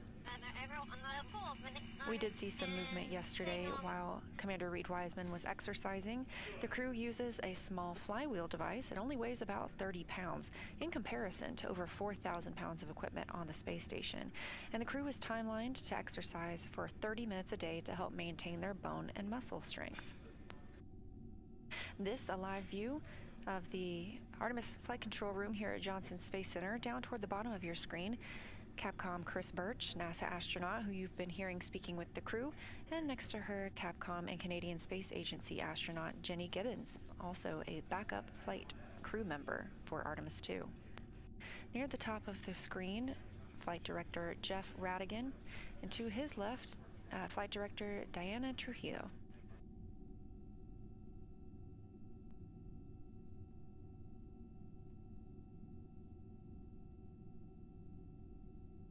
On the left side of your screen, a live view from the Orion spacecraft, now over 112,000 miles away from Earth. And that is our little crescent Earth over to the right.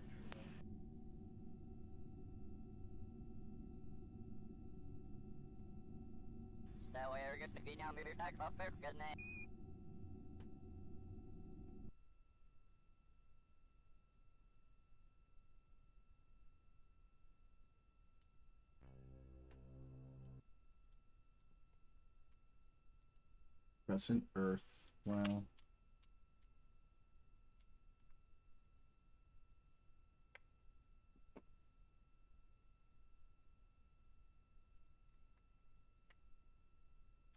Great song, but I did get super dinged hard on the last one, Neighboruni, so I'm trying not to push it. YouTube was basically like, yeah, you gotta fucking take, you know, not keep this video up.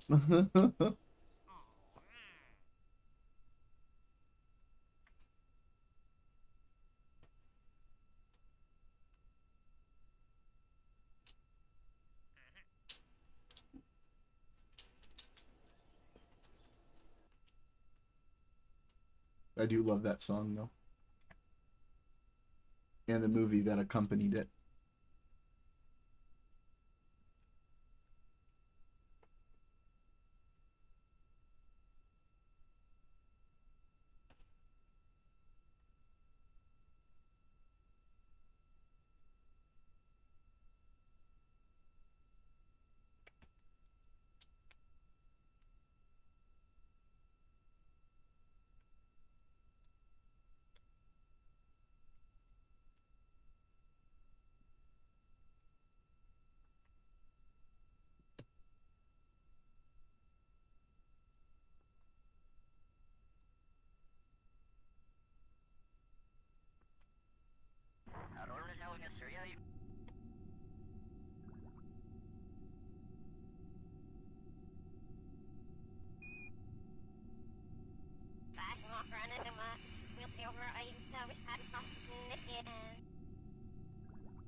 Oh no.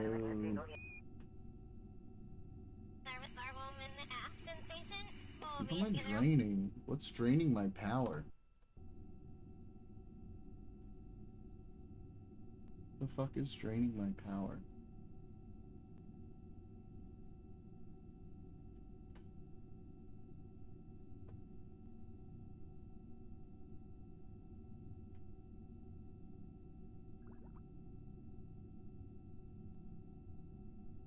Hmm. Oh.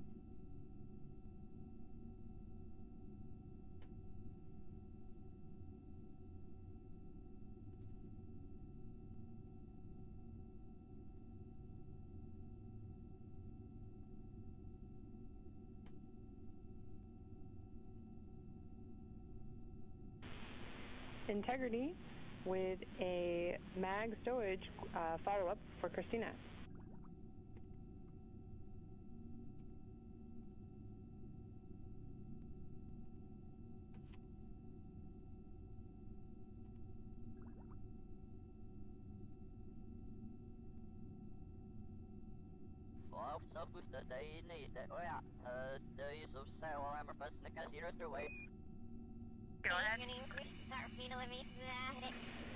Christina, in your last report, we copied 2 levels of containment for those mags, and we need 3.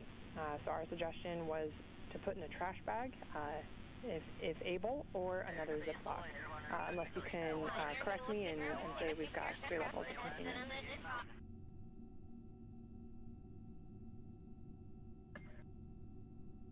We'll go. Thank you. Thank you much.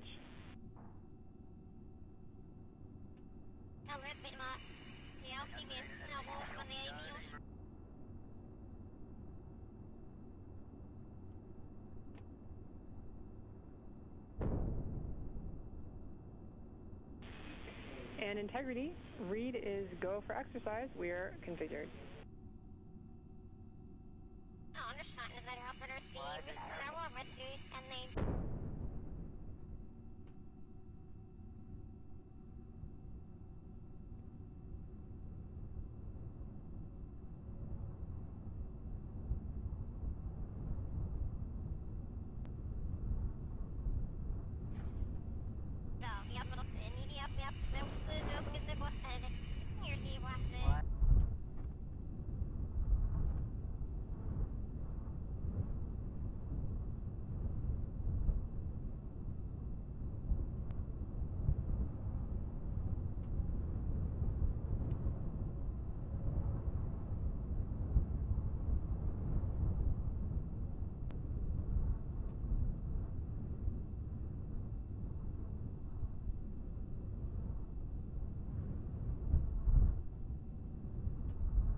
Just as everything is properly and precisely tracked aboard Orion, there are procedures for everything as well. So whenever disposing waste, the crew is calling down, they need to track exactly where that is stowed and how. Even for Commander Reed Wiseman cleaning the windows last night, there are specific ways to take care of all systems aboard the spacecraft, so it's important that the crew checks with the ground to make sure that they are properly caring for Orion.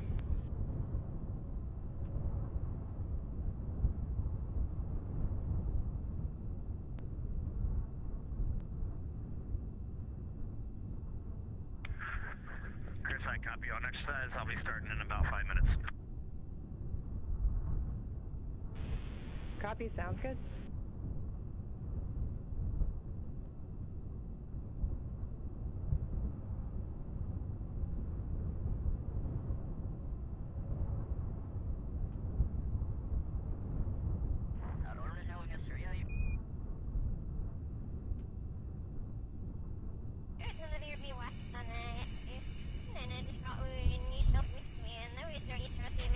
Wiseman calling down that he is planning to start exercise pretty soon, and yesterday we did see some motion as he was exercising. We will look for that again here on the left side of your screen, a view from Orion looking at the European service module and that orbital maneuvering system engine. Again, we don't expect to fire the orbital maneuvering system engine again after the translunar injection burn. That was the final major burn for that engine, but this is the engine that would be used should we have an abort of the mission. However, everything's still looking great for Orion and for our 4 astronauts on the Artemis 2 mission.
Integrity regarding the enabled caution ORD guide unconverged.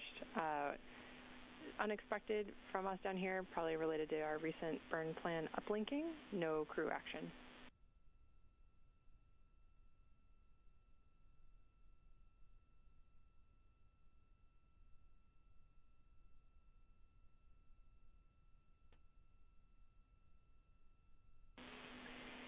And as we're performing an attitude maneuver, we're going to need Reed to stand down from his exercise until we can get the saws repositioned.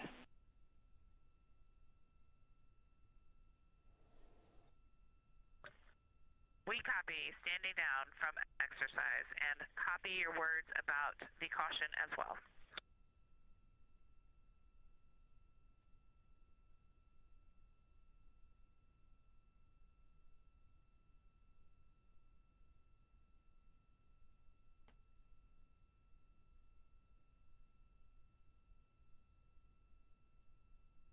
Those calls to the crew as they received a caution on their displays for orb guidance.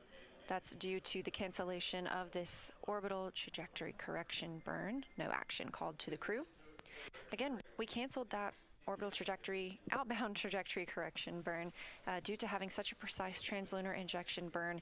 This other burn today would have only been 8 seconds long and was deemed unnecessary. As we are currently maneuvering the attitude of Orion, Commander Reed Wiseman was also asked to hold on beginning his exercise due to the need to maneuver the solar arrays as well.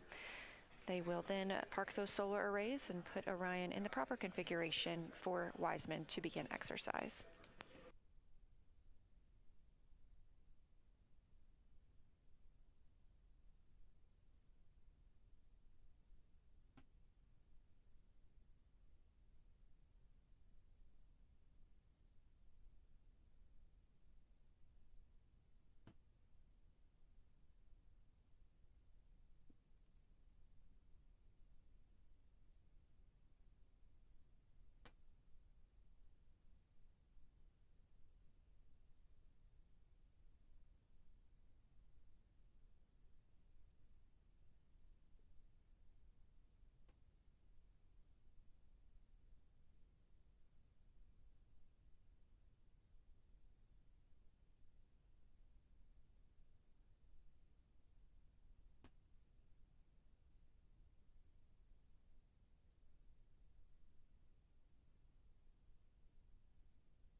Target vehicle.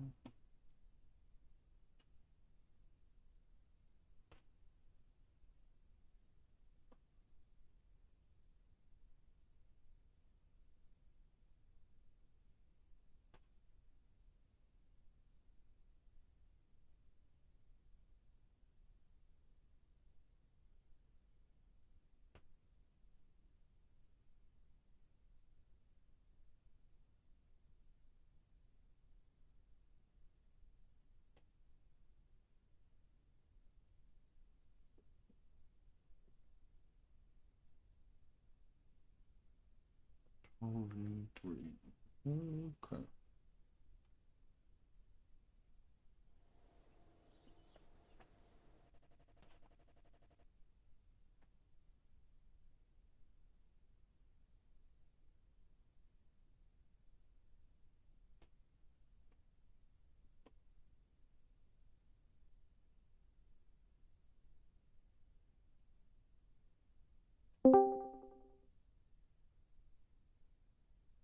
Hello. Mission planning officer here in Artemis Flight Control in Houston, Texas, reports that the crew is What up, my favorite exercised nerd? as the solar How arrays you are now doing? in place. We'll be I'm looking good. to How are see if you? there's any movement. Good. We're watching Commander Reed Wiseman the begins Artemis his mission. exercise portion. Uh-huh. Yeah. Orion is currently Yeah? 113,922 How are you now? Halfway miles between away Earth from and the our home moon planet, right now. 152,000 miles Are you away halfway from the between moon. Earth and the moon? The Artemis mission is, yeah. Capcom Chris Birch also called I'm up asking you about confirmation you. Am that I? the No, caution that the crew received about orb I'm guide sitting right that here was on the Earth. due to the Where's here? cancellation of the Earth. outbound On the trajectory Earth. 1 burn. On the Earth? Mm-hmm. And of course, no I action need, for the crew. like, GPS coordinates. Thank you. What? I need GPS coordinates. Thank you. Well, I could give you those, but certainly not while I'm on my stream.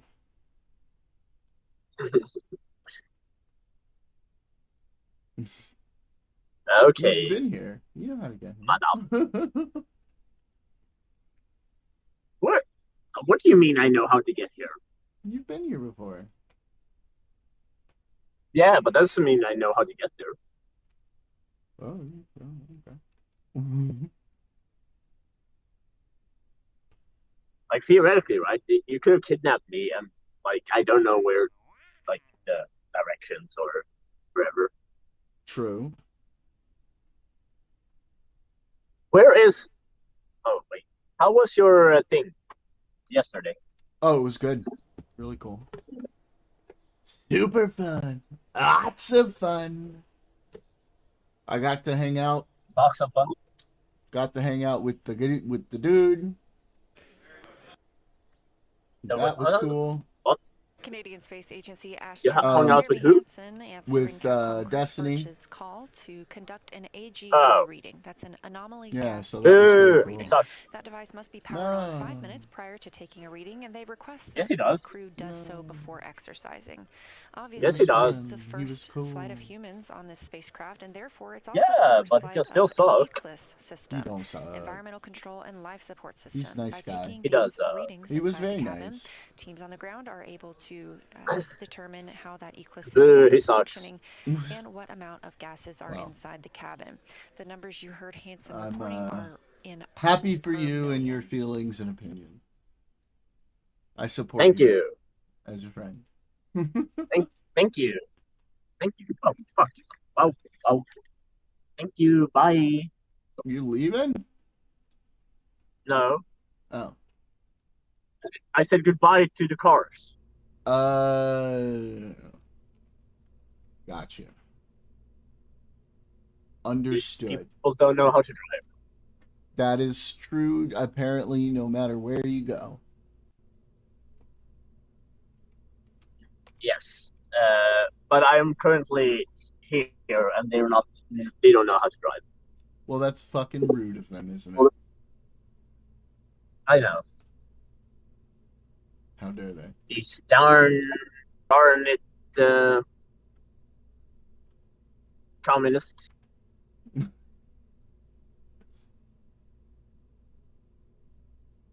Motherfuckers.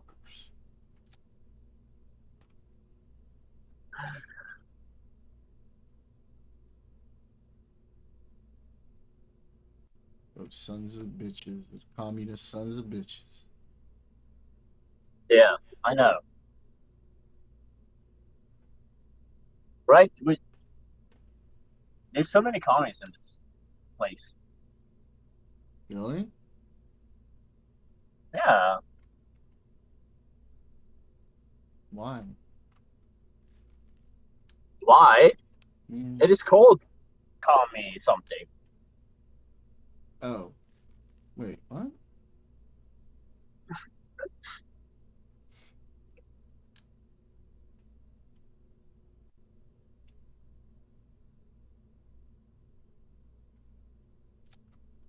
Since when? Since what now? Since when? Since ever. Okay. Well. Sassy Jordy. That's good. That's good. It's just full of commies and Mexicans. Well, I'm cool with Mexicans. Not so much commies. I don't mind Mexicans.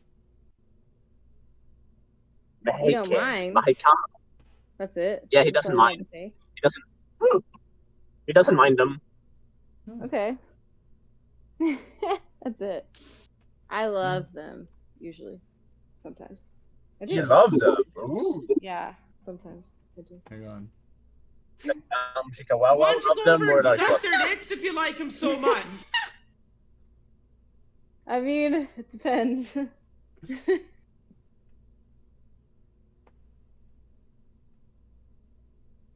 How dare you? Oh, I dare. I heard that usually Latinos tend to have larger people than your average American. No I one's have supposed to never tell you heard that in my life, so I don't know where you heard that. It's interesting. Sources. You're not Grindr. supposed to know about that.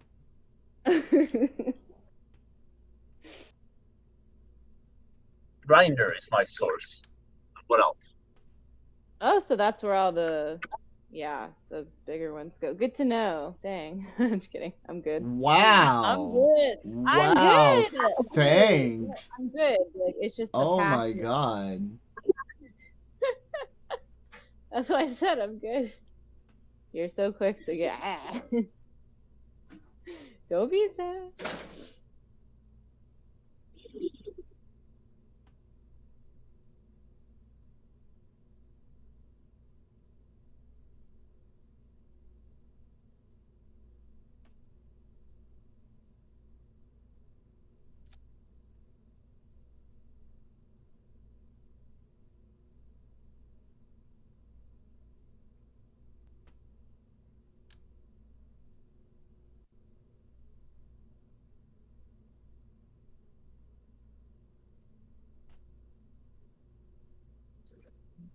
Anyway, what are you up to? Driving. Where you going? I like tacos. Nice.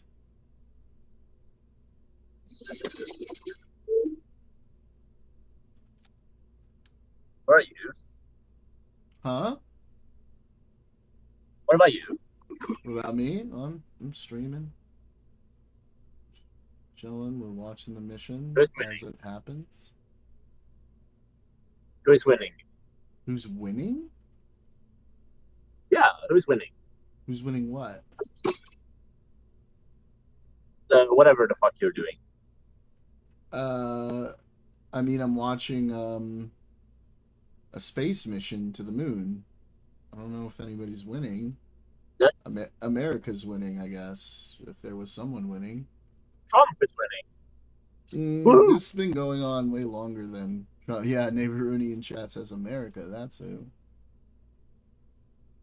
And now Trump is winning. All hail Master Trump.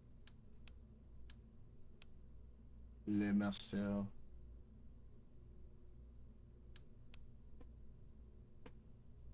Le Master Trump.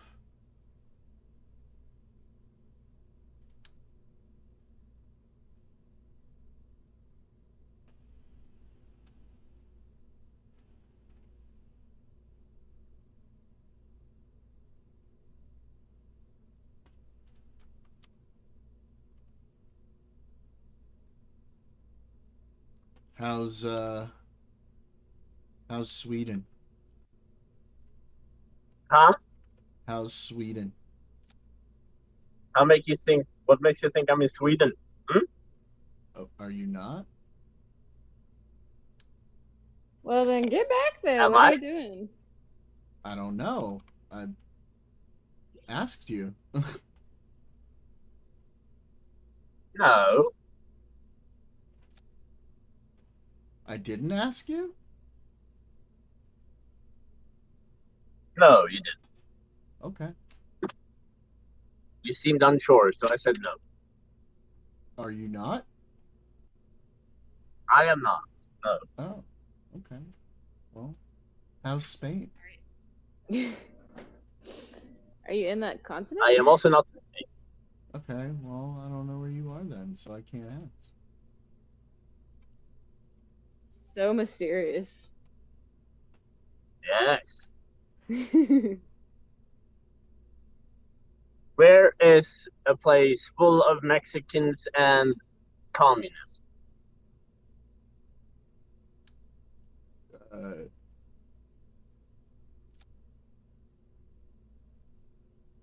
Mexico? I don't know.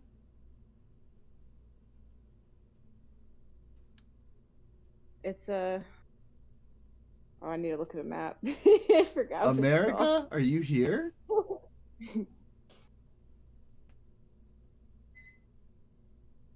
Are you in the States? I am in the States. Oh what? shoot! Well, That's what are you right. doing out here? He probably wants a ride, right? Like Research. from the airport. Research for what? Huh? Thesis. Okay. What's the thesis?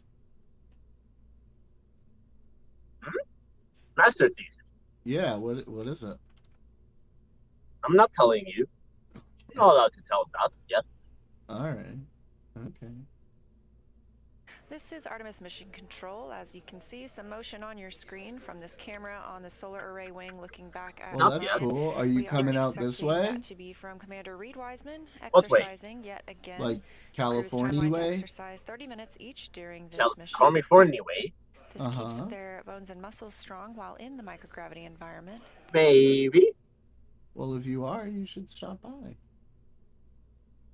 Stop by. This type of motion doesn't damage the spacecraft, but the solar array wings are locked and parked to keep them from being damaged by any loads imparted from this movement. I don't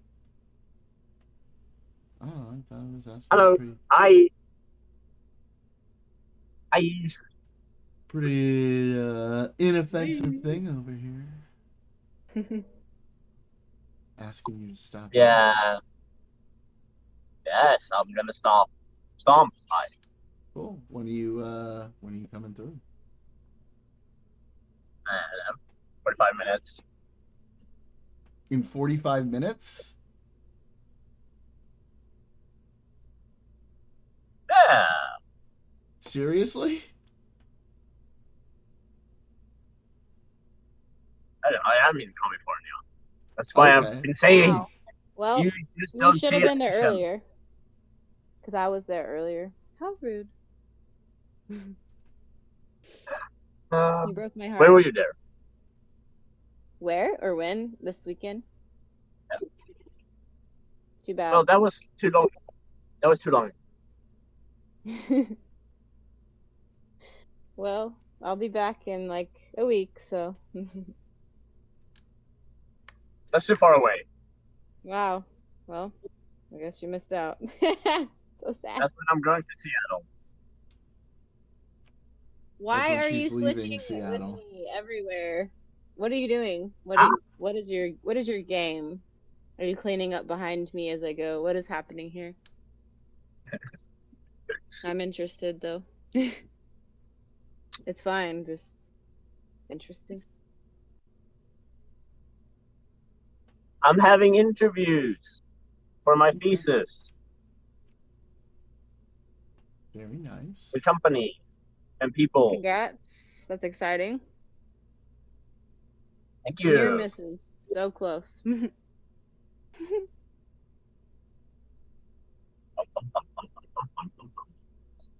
Car. I was in Delaware. Nice. South Delaware. Wait, what was it? Denver. Colorado. Lovely. Yeah. Now I'm here. I had an interview yesterday.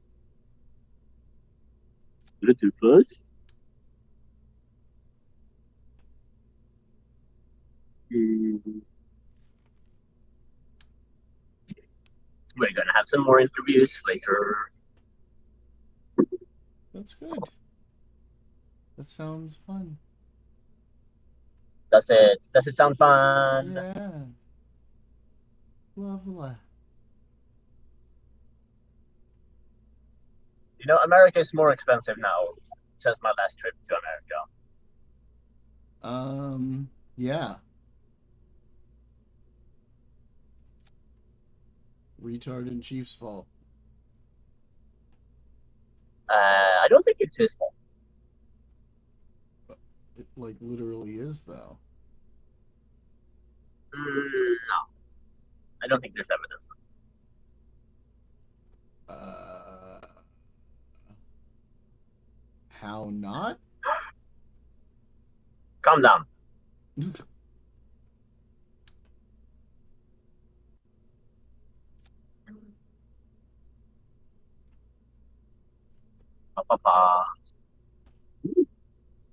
Pretty.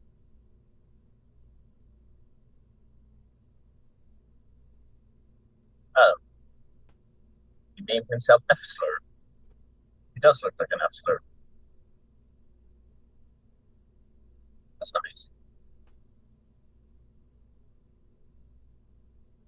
Papa, highway mo.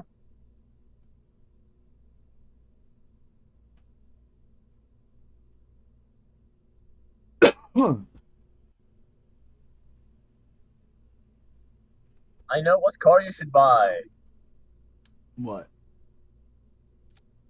You should buy a Jeep Wrangler.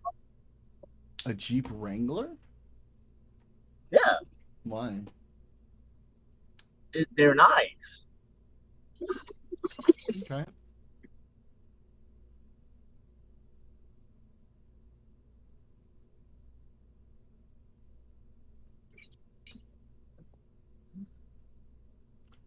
Nibaruni says horribly unreliable. I don't know what you're talking about. I've been driving this for 2,000 miles. Okay. It had 1,000 miles on it, and now I've driven it 3,261 miles.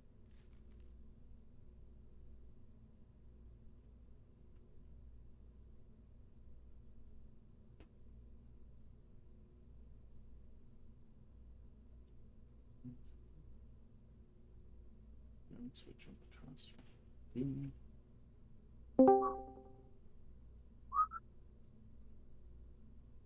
Hello. Hello, Leo. Hello. Oh, Leo. All right. I'm going to Italy soon, Leo. Hello. How are you doing? I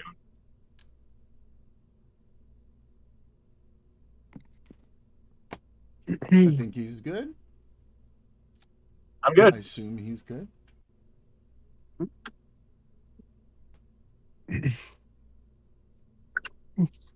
Have you been following the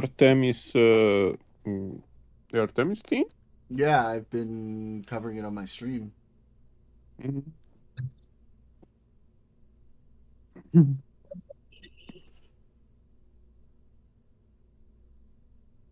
What do you think of their plan to eventually, their roadmap to use this to go back to the moon and build a base? That's great. I think it's awesome. You should be. Hmm? Why? What do you think about it? I hope it's no. I mean, I hope it's true, but like, I mean, I guess I wanted to know if you think it's if you trust that they will do it and it is not another mirage or something. I mean, this is Artemis Mission Control. 1 day, 22 hours, and 37 minutes into the flight it's of hard to Orion know and the until Artemis 2 crew. It happens, right? Yeah. Yeah. NASA astronaut. I mean, it's because it has been decades with nothing burgers about this. So Some of that motion right there. And earlier today, the team decided to cancel the outbound trajectory correction. We'll find out. This was going to be a small burn to keep Orion on I the hope path of so. fire I around the mean, moon. I really. However, our translator I mean, injection burn was so precise I am convinced that until so the crew has a little bit of free time until we start mining asteroids with the space thing won't really launch, but to their midday meal. The food the astronauts eat plays a key role in maintaining their health and ensuring they can perform their mission objectives to the best of their abilities, and it's also something they enjoy sharing together. Long before launch, our teams here at Johnson Space Center start preparing, so this crew has everything they need to enjoy their meals. Let's take a look. Around the moon meal. Around the moon meal. What would you eat? Cheese? Can you think? Oh my gosh. That's clever. Do it what do you think? Ad or there's this food that they get to eat up there? My name is Christina Cook. And I'm Jeremy Hansen. If you watch my stream, we're watching the live NASA stream while I play KSP. Of course, they're going to be taking some food with us. That's right. This is how to eat in space.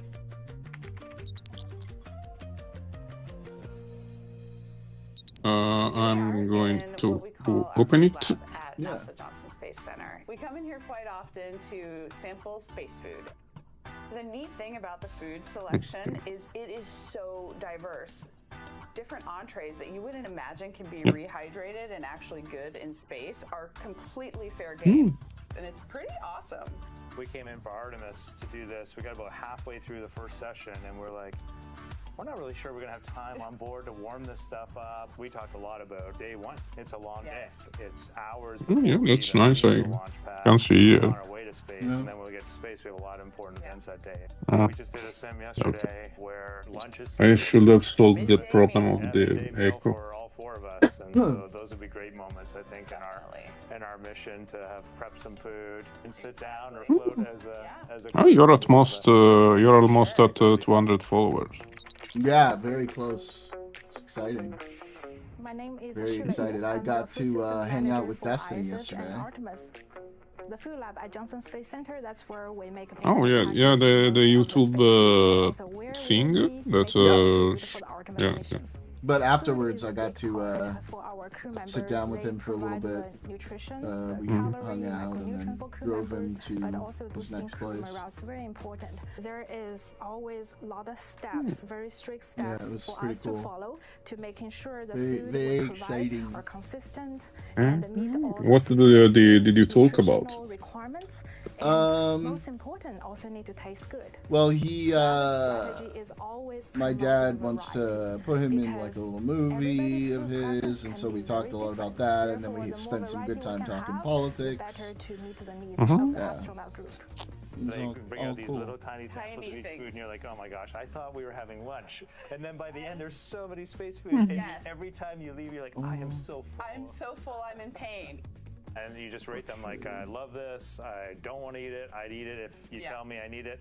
Because what the food lab does, building they take all your preferences, but they're Agena also mission like good parents, right now. and they're like, you need a well-balanced diet. Exactly. They were like, no, you can't have mac and cheese every day, Christina. Sorry.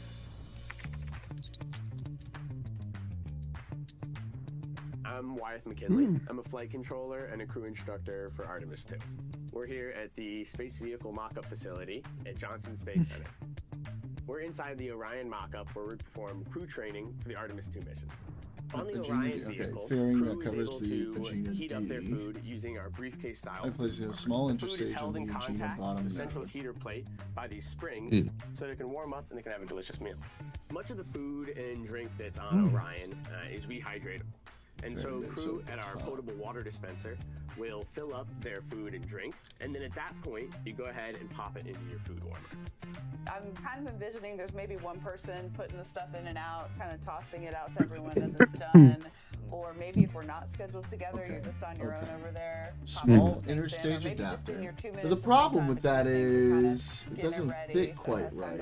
It's a little weird. Hang on, let me try. Eating together really resonates with me. I think it's just a human thing to break bread together and to enjoy that necessary thing you have to do, the thing you should be grateful for. The interstage, so doing that okay. As a group, as a family, has always been meaningful. Agena bottom node, touch the adapter represents face. togetherness and something a little out of the ordinary. You don't necessarily get to have those meals with everybody in your life, but if you are sharing a meal, especially if you're sharing breakfast, lunch, and dinner with a group of people, that means something. It's like a camping trip.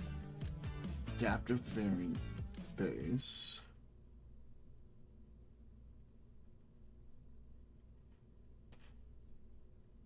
This is Artemis Mission Control, just a little inside look at some of the food flying aboard the Orion spacecraft with the crew. Today for lunch, the crew has a variety of options. Some of the things they'll be enjoying include beef stew, smoked turkey, chicken with peanut sauce, roasted turkey. They have cheese tortellini, butternut squash, cauliflower and cheese, and of course some fruit salad in there too. I don't think so, Neighborny.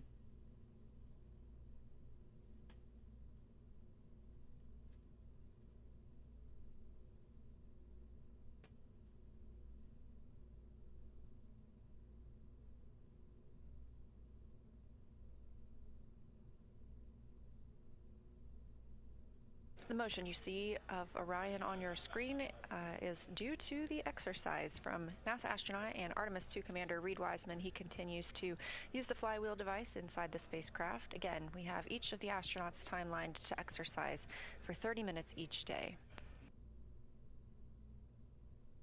Elsewhere in the cabin, Christina is working with the ECG device. As we discussed, the crew are performing checkouts of some of their medical equipment today. This is the electrocardiogram device checkout. This is, of course, with the crew being the first humans to fly aboard Orion, the first opportunity that all systems and teams have to check out their devices and hardware with humans on the spacecraft. Everything we do on this mission informs our plans for future missions around the moon. The fairing base over the top.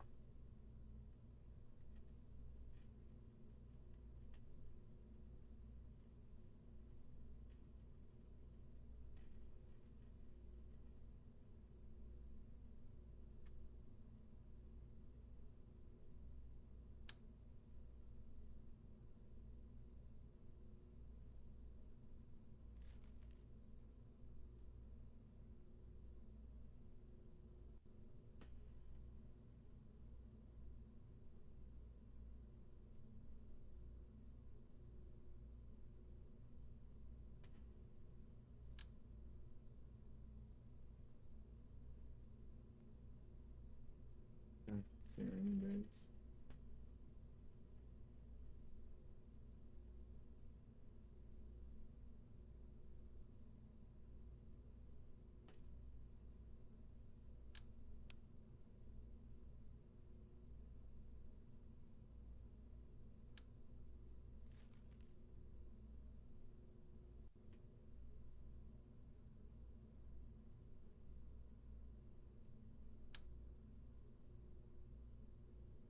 Okay.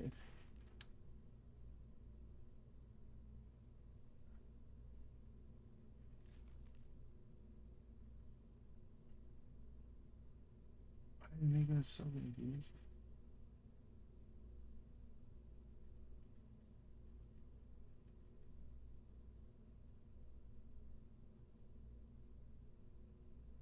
Covers the Agena D.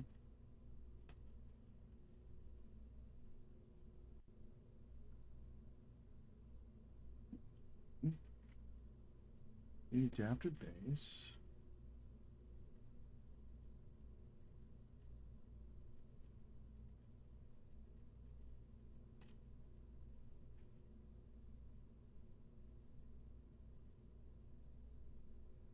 What is this?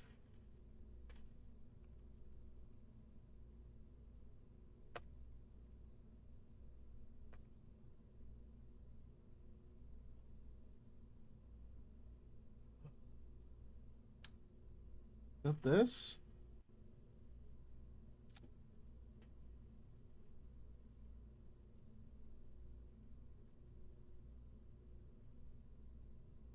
Doesn't look right.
R3B.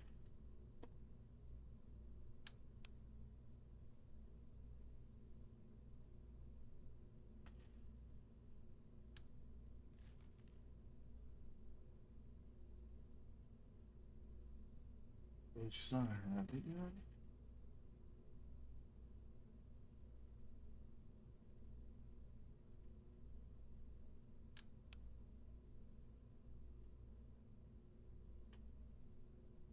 Okay. The adapter base.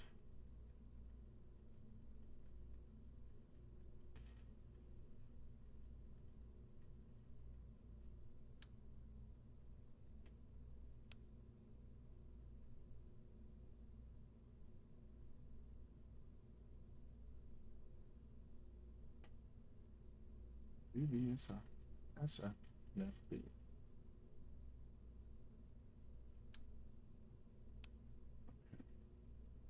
And SF.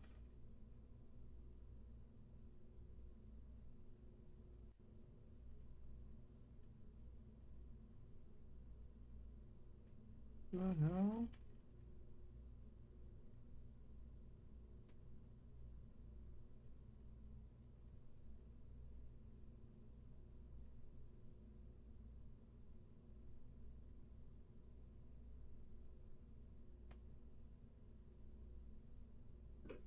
Hey, Hi. gotta go now, but I'm gonna Oh, text you. okay.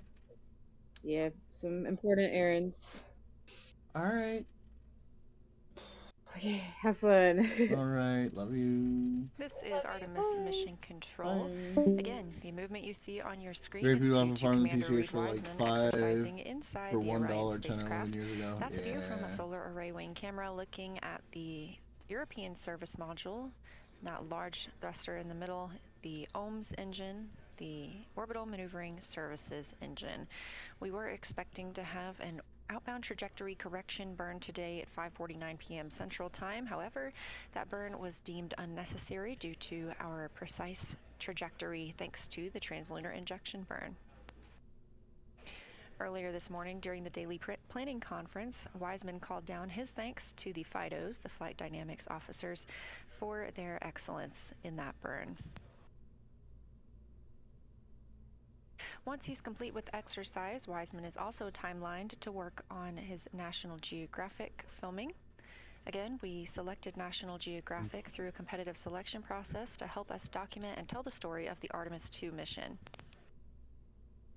The crew members have time throughout the day scheduled to help capture those items, and a shot list provided by National Geographic with everything from exercise to family life,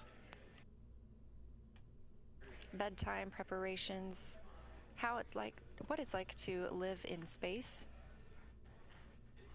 They'll also explore the medical kit, which we've discussed today, and take plenty of photos, including just some memories of their time aboard Orion.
Booster script.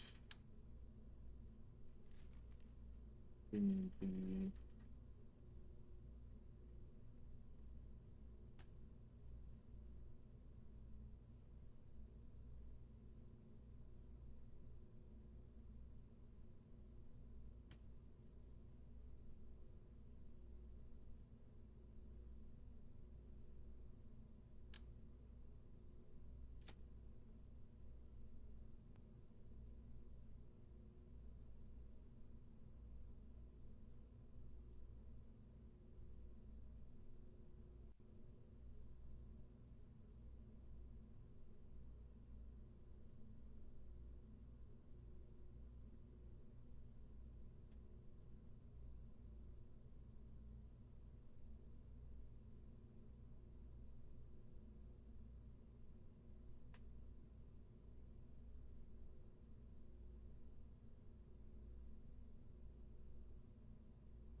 嗯。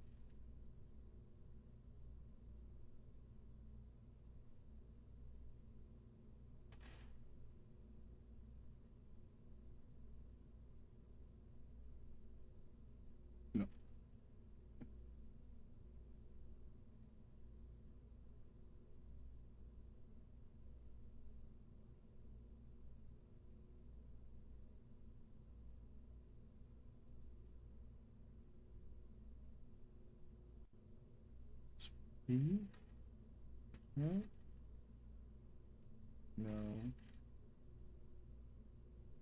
Okay.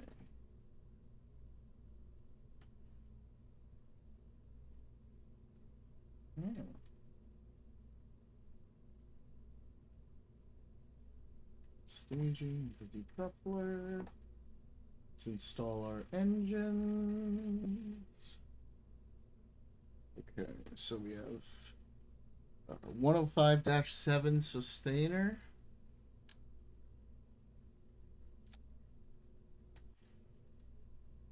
Cool. And 289-7 boosters.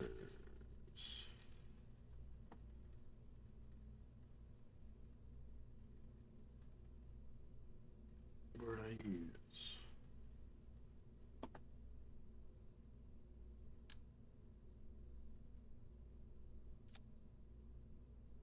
Cool. Oh, there we go. All right.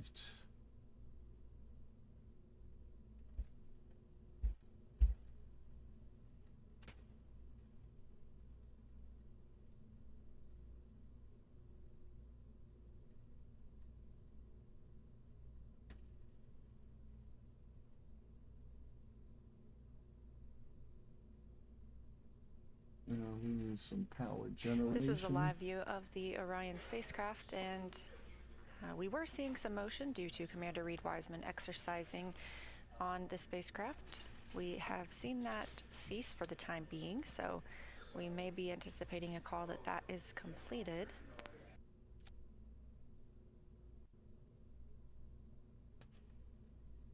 Here in Mission Control Houston, the Orbit 1 team is on console monitoring all systems aboard Orion. It's been a relatively quiet day here in Mission Control Houston due to the cancellation of that outbound trajectory 1 burn. Just decidedly not needed due to our already precise trajectory thanks to the translunar injection burn.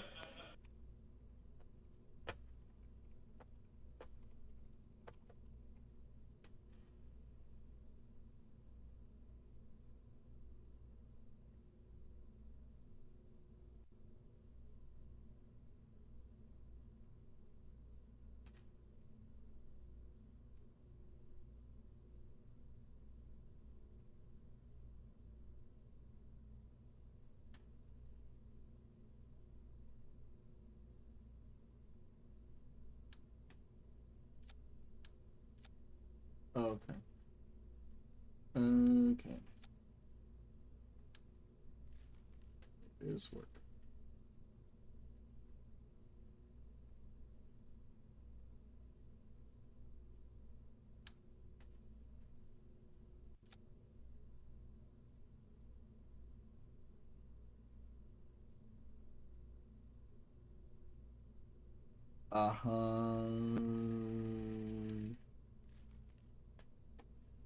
Okay, now we get it.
All right. Okay. Okay. Let's see. Deploy antenna.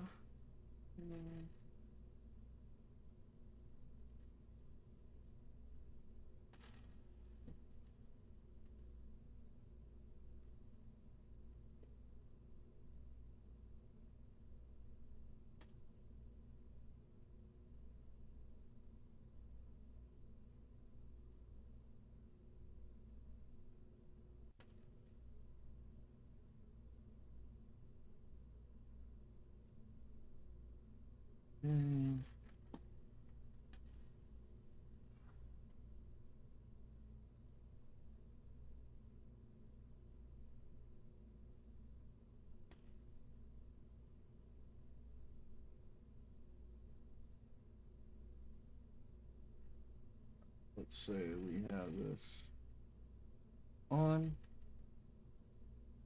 Okay. Let's say we were to extend. Okay. So this has got to be. I got it.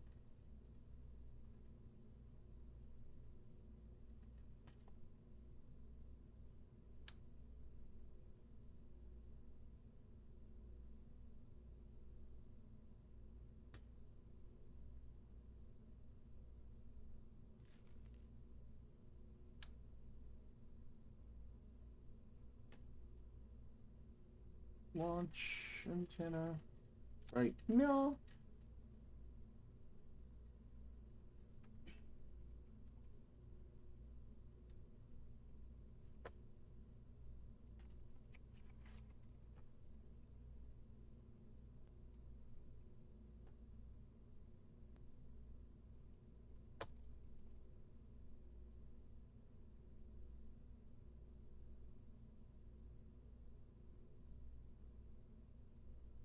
Give it a try.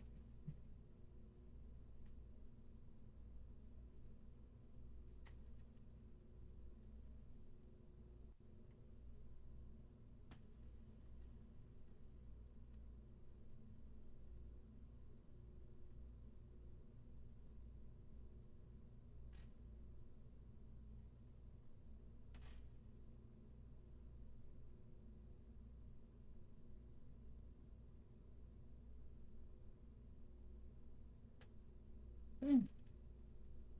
This should be right.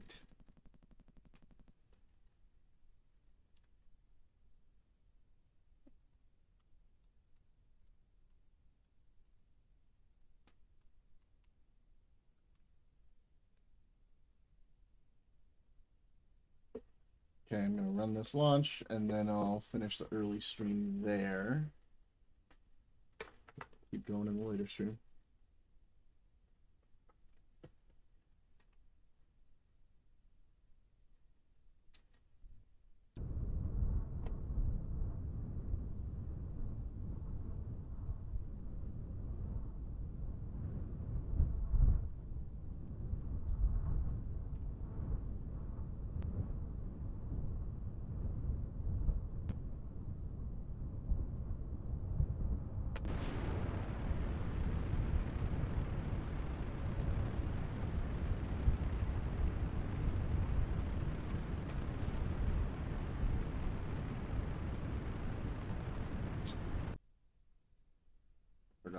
That call Stage. from NASA astronaut and mission specialist for the Artemis 2 mission, Christina Cook. She is conducting a checkout of the ECG device. That is an electrocardiogram device that is aboard Orion that requires her to use an app on the medical tablet. She's running through some troubleshooting with teams here on the ground, but this does call for the crew to take an ECG reading as they test out all of the systems and the tools they have on this flight.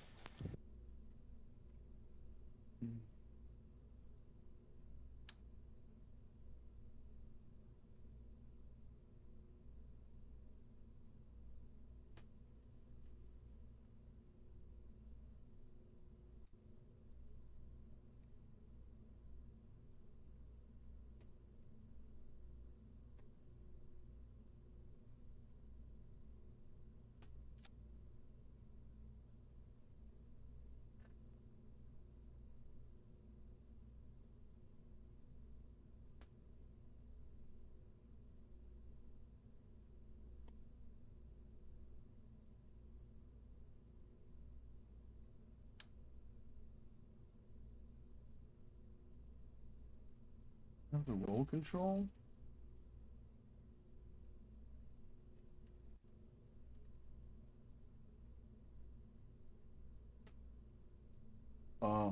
Pro radial engines.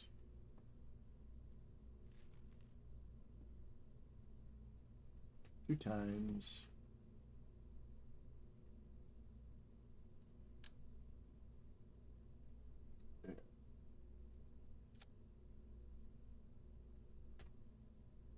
Okay.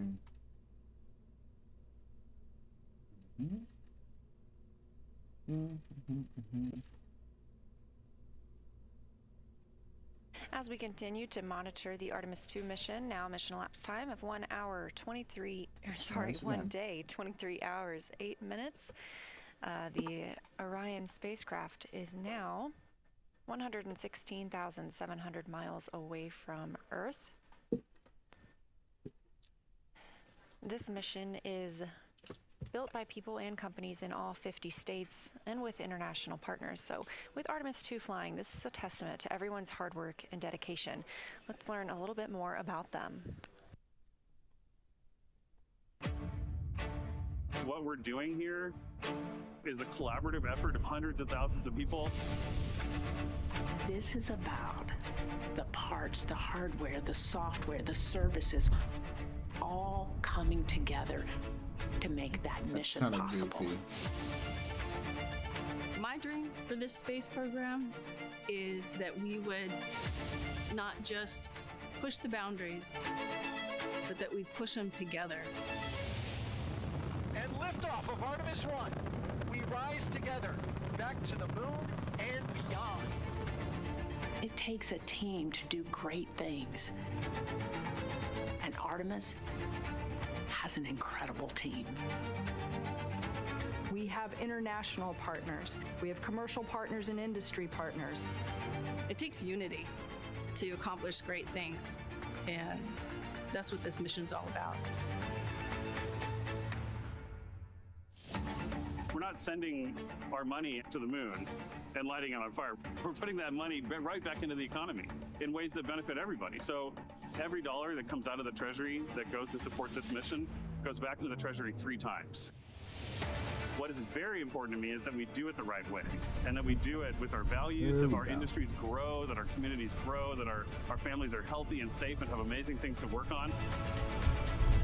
Then we're going to build machines to go even further onto Mars. That is our generation, the Artemis generation, that defines the starting point of our exploration future. I just want to say thank you to all of the hands that have touched a part of this program and the hearts that have moved everyone to this goal, because we're going to the moon and we're going beyond. One team. One team. One team. One dream.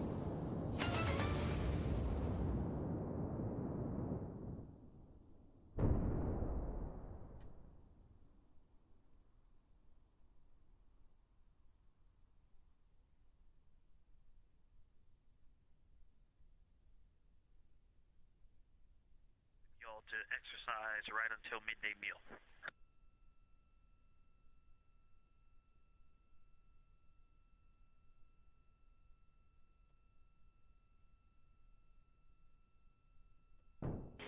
My apologies, Victor. We're checking.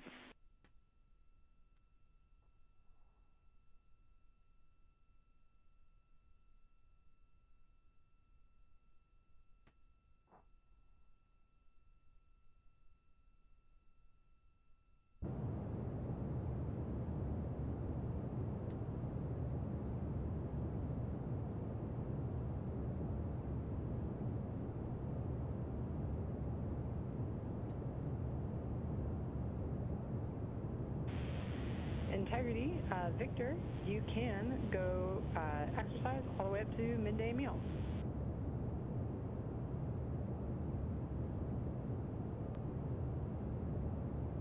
I'm getting started. Thank you. No problem.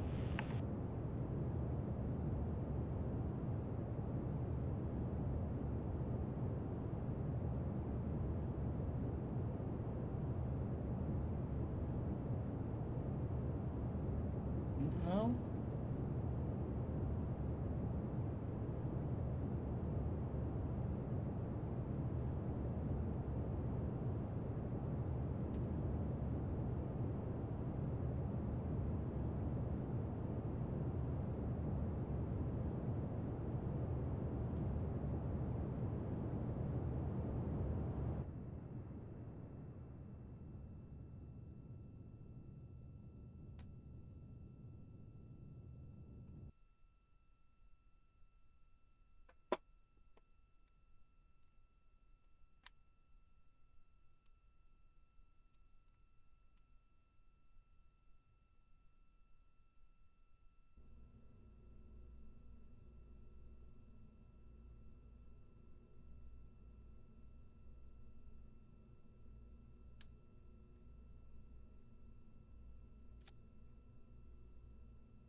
This is Mission Control Houston, specifically the Artemis Flight Control Room.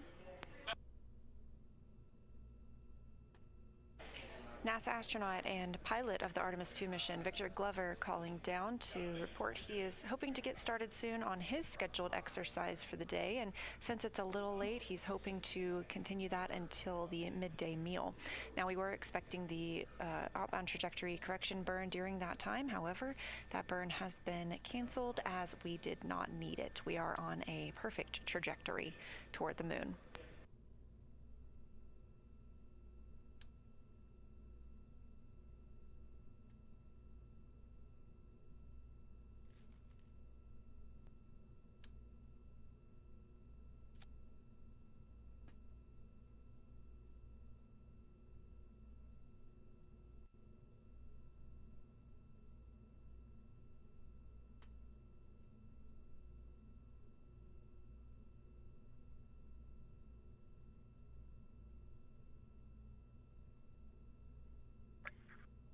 Houston, integrity on 1 for HHP. We're with you.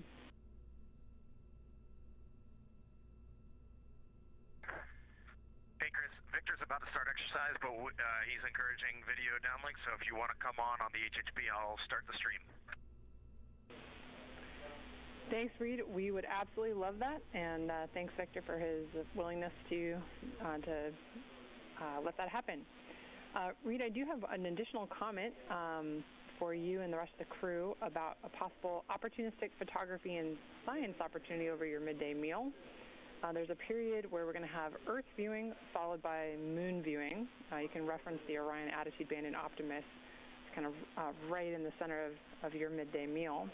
And if you'd like to do any photography, we're recommending deploying and using the camera shroud over window 2 to reduce glare.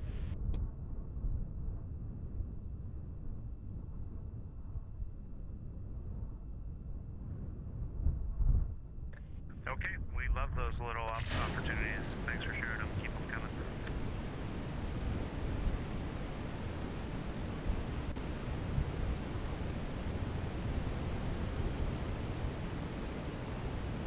Commander Reed Wiseman calling down to the ground. That is Capcom Chris Birch in the center of your screen, responding to him.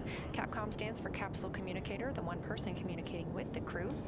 Wiseman reporting that they expect to be able to turn on the camera inside the cabin soon, so we look forward to gaining those views of the crew. And Birch sharing... Houston, integrity for ECG. Go ahead, Christina. How's the troubleshooting going?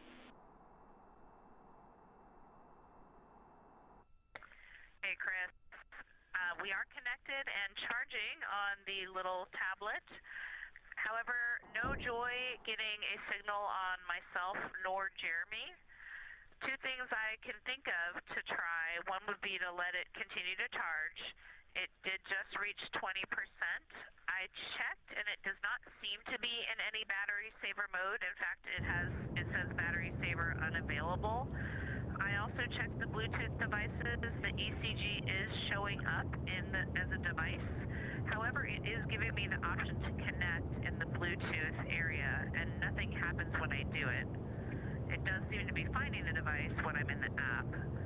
So the other thought I could try would be to forget and reconnect the device.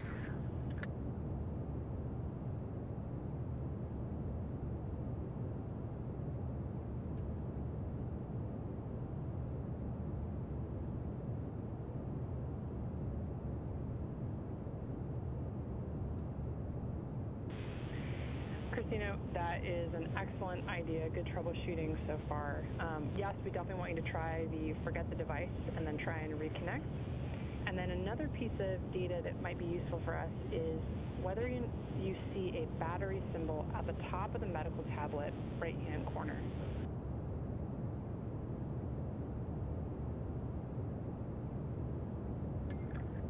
Do you mean within the app or just in the screens of the tablet? Good clarification, within the app.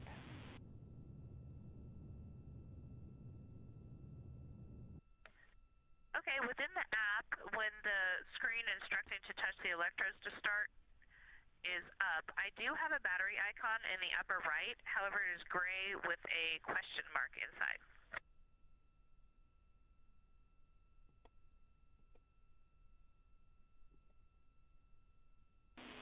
Okay, Christina, thanks. Yeah, that just gives us that confirmation that it's not connected to the ECG.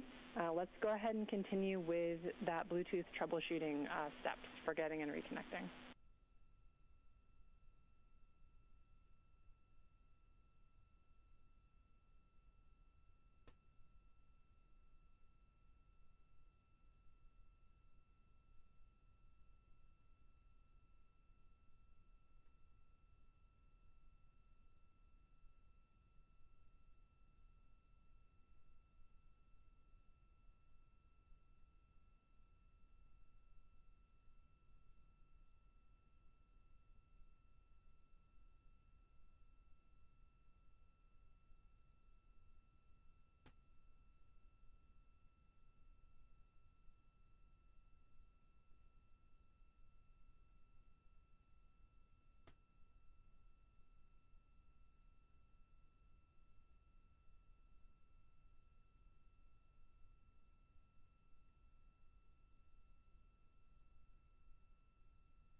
You're getting a live view inside the Orion spacecraft during some general daily activities that the crew is conducting. You heard communications with Christina Hansen. Christina calling down to Chris Birch here, our Capcom in Mission Control Houston. She continues to troubleshoot the ECG device that they are testing out.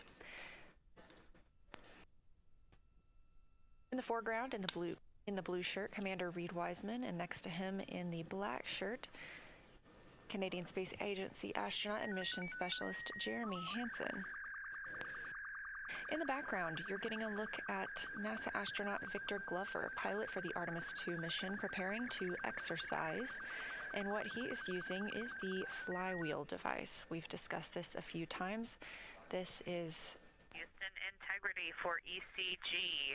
No joy seeing the device in the list of available devices when I attempt to repair it after doing the Bluetooth forget.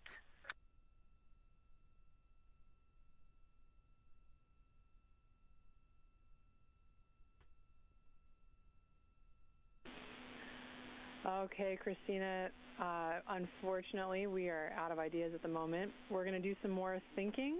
We really appreciate all of your troubleshooting steps and actions you've taken. Great data for us. But we'll move on from this activity for the day. Thank you.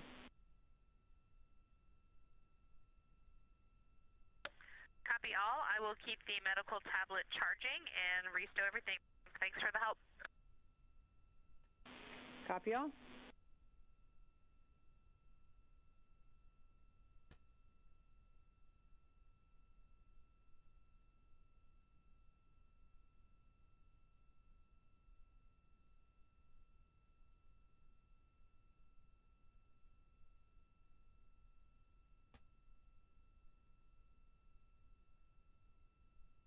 Again, those calls from Christina down to the ground as she troubleshoots that ECG device, the BME, or biomedical engineer, here at Mission Control Houston, working with their teams to continue developing procedures to help the crew troubleshoot.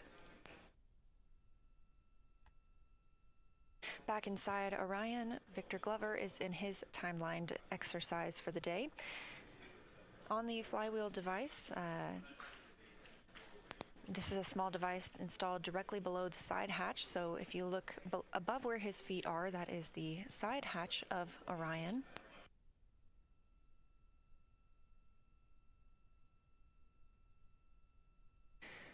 The flywheel is a cable-based device, so you can use it for either aerobic exercises like rowing or resistance workouts like squats and deadlifts, and today Glover is timelined to do resistive workouts. It can max out at 400 pounds of resistance.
This view really gives a great look inside Orion and at the size and space available.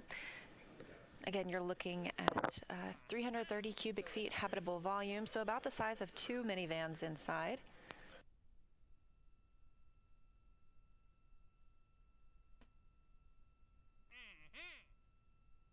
The crew obviously did not launch in Orion in this configuration. They have since been able to stow quite a lot of the hardware that was used during the launch portion. That gives them more space to move about the cabin.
All right, dudes, that's it for now for the early stream. I'll be back in a few hours. We will pick it up, talk politics, probably keep watching Artemis playing KSP. I will see you guys then. Bye.